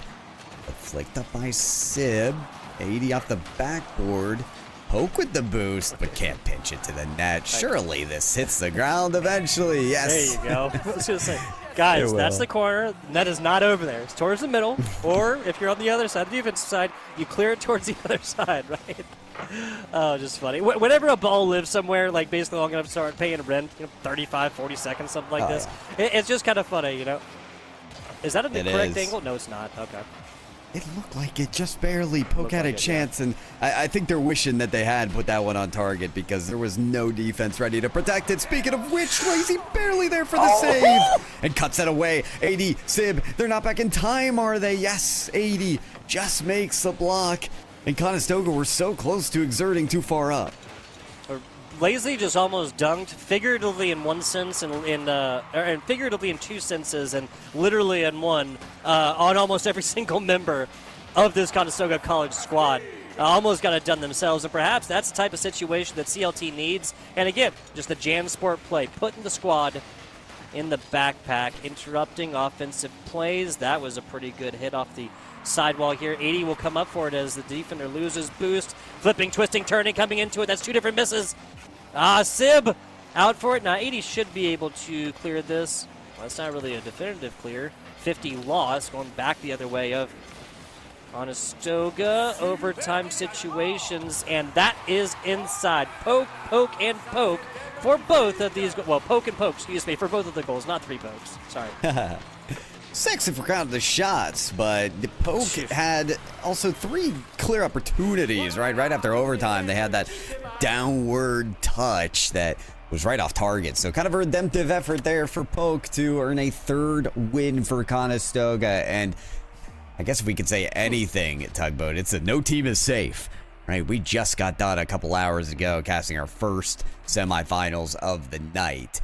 And the team that went up 3-0 ended up in Game 7. It's true. That's very, very true. 80 was on top of the leaderboard for this Conestoga College previously. 0, 0, 0, and 0, only 140 total points. Poke on the other side had 1 save, I think an assist, and 0 shots attempted. How about 6 and 2, my friend? I'll throw a little save in there just for a little bit of flavor. Crazy stuff and fantastically done, but this was hands down the most even-handed game of these 3 that we've seen so far. Again, 6-2 and 5-1, both for Conestoga College in games 1 and 2. Oh, yeah. Niner go from games 1 and 2 being down more than 2 goals in both situations with a minute remaining to, tie game for quite a bit of this one. But, of course, Conestoga College winning it out in overtime. So you have definitely a different, I would say, tempo of this game. The tone has shifted dramatically into saying, okay, each game looks a little more like a coin flip here. That being said, I still think that we're in a tough spot for Niner Esports, right? Going all the way through those 5 minutes of gameplay, they only had 2 shots, right? Yeah. The goals were similar, but they did not have the same presence at the net. I think that's still something they need to shift. Yeah, and the benefit I will give them, that in lower scoring games, I always want the quantity to reign supreme and not the quality, right? Fair. Yeah. Lower scoring games means, hey, both of our defenses are playing pretty darn good. Well, in this one, Poke, again, continues to rectify that game 2 0 shots attempted with an early one in this one. That was 2 goals from the previous and 1 in this. 1-0. That was 2 in the previous, 1 in overtime, and 2 in this one. As soon as these players lined up and I watched this, I watched Poke come in at this one, I was like, oh, okay, that's coming. I better stop talking. Yeah, I think after Poke got 2 assists and 1 save in game number 2, and you said, well, I don't know. You're like, I don't know if Poke did all that, in this game. I think he took that personally. MVP game 3. 2 goals in the first few seconds of game 4. This is, watch out for Pope. Yeah, and the goal to go, the golden goal. People argue about that one all the time, but however you want to call it, the overtime situation winner going the way of Poke. Knight, get it to a teammate. Lazy, final. Okay, sorry, I thought that was top corner again, and that one maybe should have been as well. It hits the top post, a bouncing ball, 80, brick wall defense. Yeah, with a little assistance from the posts, Conestoga College will keep this a 2-goal ball game. Unbelievable that Niner Esports don't have a point on the board. They're going to have to work harder for it. So it seems Lazy going to look for a teammate on the wall, but that was read perfectly by Poke. They nearly land on the ball for a 3rd goal, and I would believe it if it was coming from Poke. 80 with the underhand on the 50-50, setting it up for Sid. Setting up for Sid, yeah, so it's not going to be all Poke all the time in this one. Every member does have a shot attempt, and I will say, of these 3 goals, all of them being assisted. One of those being Pokes, one of those being Sibs. Sid with an assist as well, so fantastically done. We like to see a team firing on all cylinders and getting it to every member on the squad.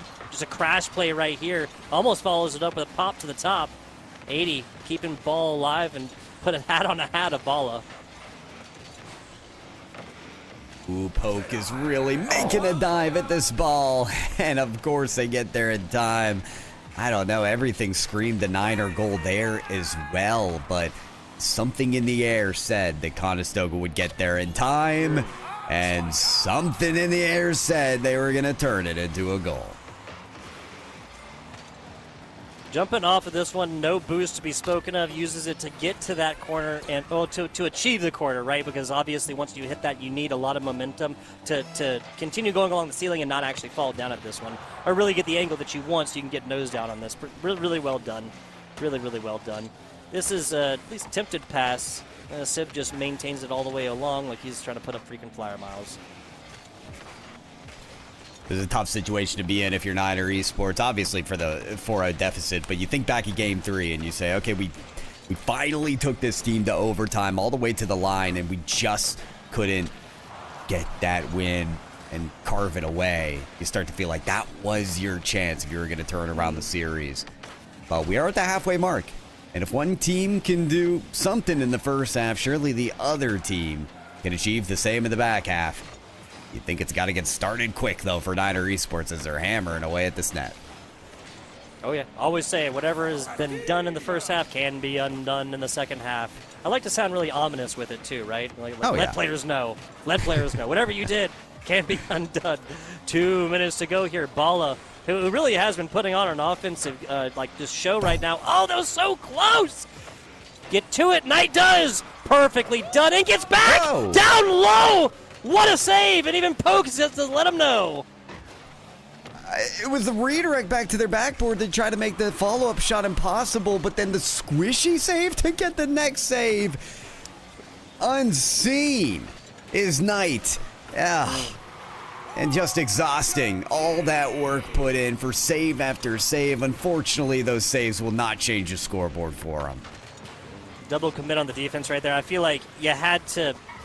On the one hand, I feel like you kind of have to play this one. On the other hand, it's been a couple of different situations where they've come off of the ceiling, and then there's just been, nobody even the same zip code near this ball, near net, where it's actually going in at, right? Like maybe bottom corner and they're on the top left or something, right? But just not really a whole lot there. Maybe this is a situation. Another attempt right there comes from the ceiling, gets it to Knight. It's a flip of the situation. CLT finally getting on the board. Okay, and Lazy prior to this still had double digits on the score, and this is a player that's really impressed me throughout the series. You were waiting for kind of their moment to speak up in game number 4. That pass right out to Knight has been fantastic to get this team going, and you need more of that, right? We've seen some of these pre-jump plays from Niner Esports where if they are on the same rhythm, on the same thread, they're going to go lights out. Unfortunately, those opportunities have just been so rare due to the suffocating pressure of Conestoga. Poke, hat trick. Gotta mention it when we do see it. 4 shots attempted, a save, and a pair of assists to go along with that 3 goals. 1 minute, 10 seconds. Not gonna say it, but a Herculean effort in front of CLT if they want to push this to a game number 5. He's not saying it, but he's thinking it. Just letting you I'm guys thinking know. it, Fred. I'm Casted with thinking this it guy really hard. for thinking it 6 so hard. years, 5 years now. I know what he's thinking, and I know what you're seeing. Another goal from Poke off the ceiling. The reset, just to add a little spice. Why not? Houston, Dallas, Arlington, Fort Worth, Texas hat trick right there. 60 seconds to go. 6 scores to tie this one on up. Ball immediately goes on the other side of CLT. These 49ers have put up a solid effort, but yeah, they'd have to strike gold similarly to the gold rush of 1849 to be able to bring this one back from the brink. I heard Houston. I thought we were going Artemis 2 style. We got a problem. 7-1, 7-1 deficit here. No problems for Conestoga, though. This is the lower bracket quarterfinals. It is do or die here in Division 2. And it will be Knight to score a second goal for himself and the team in the very, very late game of this one. But it is the finality of the run for Niner Esports, which I just want to say in the closing of the series has been a team where you can tell how they went 4-3 in the regular season to make playoffs. You can tell how they went and won their first round of the playoffs. When this team lights up, they are brilliant. The pre-jumps, the shot taking and the striking from Knight, and the playmaking ability from Vala and Lazy. But at the end of the day, like Conestoga, man, are they just a scary team. They are a team that has earned a continuation of NECC playoffs. They're on to lower bracket semis.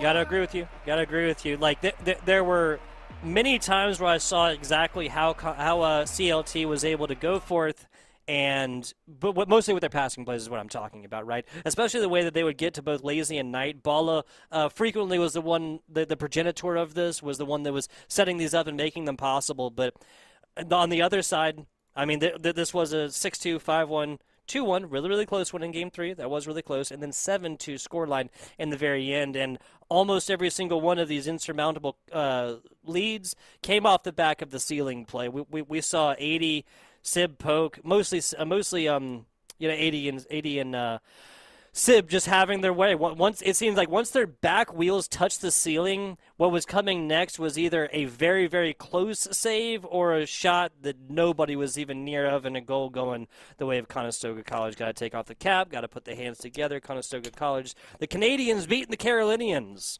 That's how I'll phrase this one.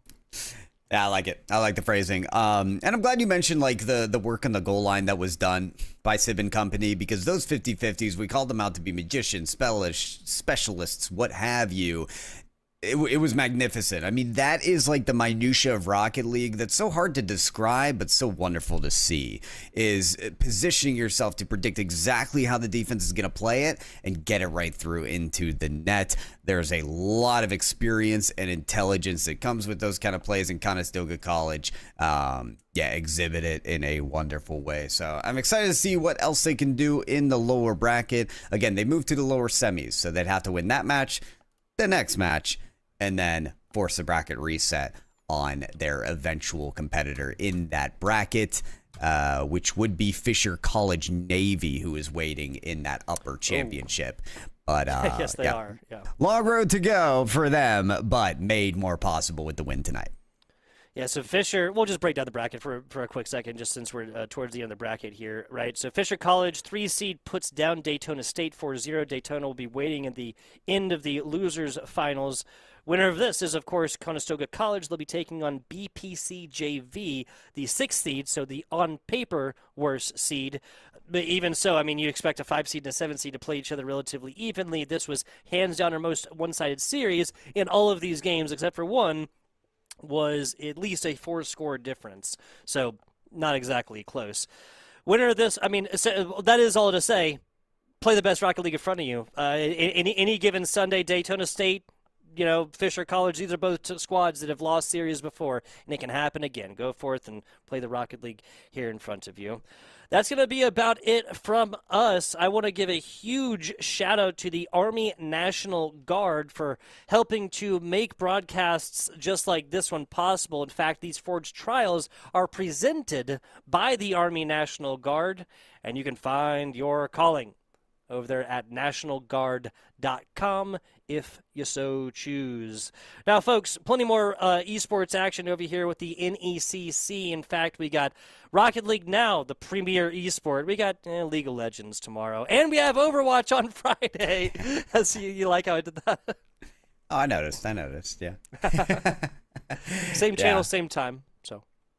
Oh, it'll be fun. It'll be great. All the playoff action. Again, so much heart and effort that we saw out of the Rocket League competitors tonight. What they've been working for all semester long is a chance to taste glory. And we've seen teams now move on from the semifinals to the championship, from the lower bracket quarters to the lower semis. We're coming up on some amazing championship battles.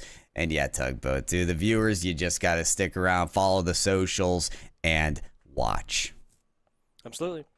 Be sure to follow the NECC. Want to give one last shout out here to our production staff on the day. That is Chippy. Makes our jobs as casters that much easier, and we are very much appreciative of her. 4 p.m. Pacific time tomorrow for a trio of League of Legends. 4 p.m. Pacific on Friday for Overwatch. I'm FBI Tugboat. If you liked what you heard, boop, that's Pyro J. If you liked what you heard, boop, at PyroJ_ on pretty much every socials. Is that correct? You got it. Gotcha. Love it. Appreciate y'all. Follow the NECC, and we'll catch y'all on the flip side. Forge Trials is presented by the Army National Guard.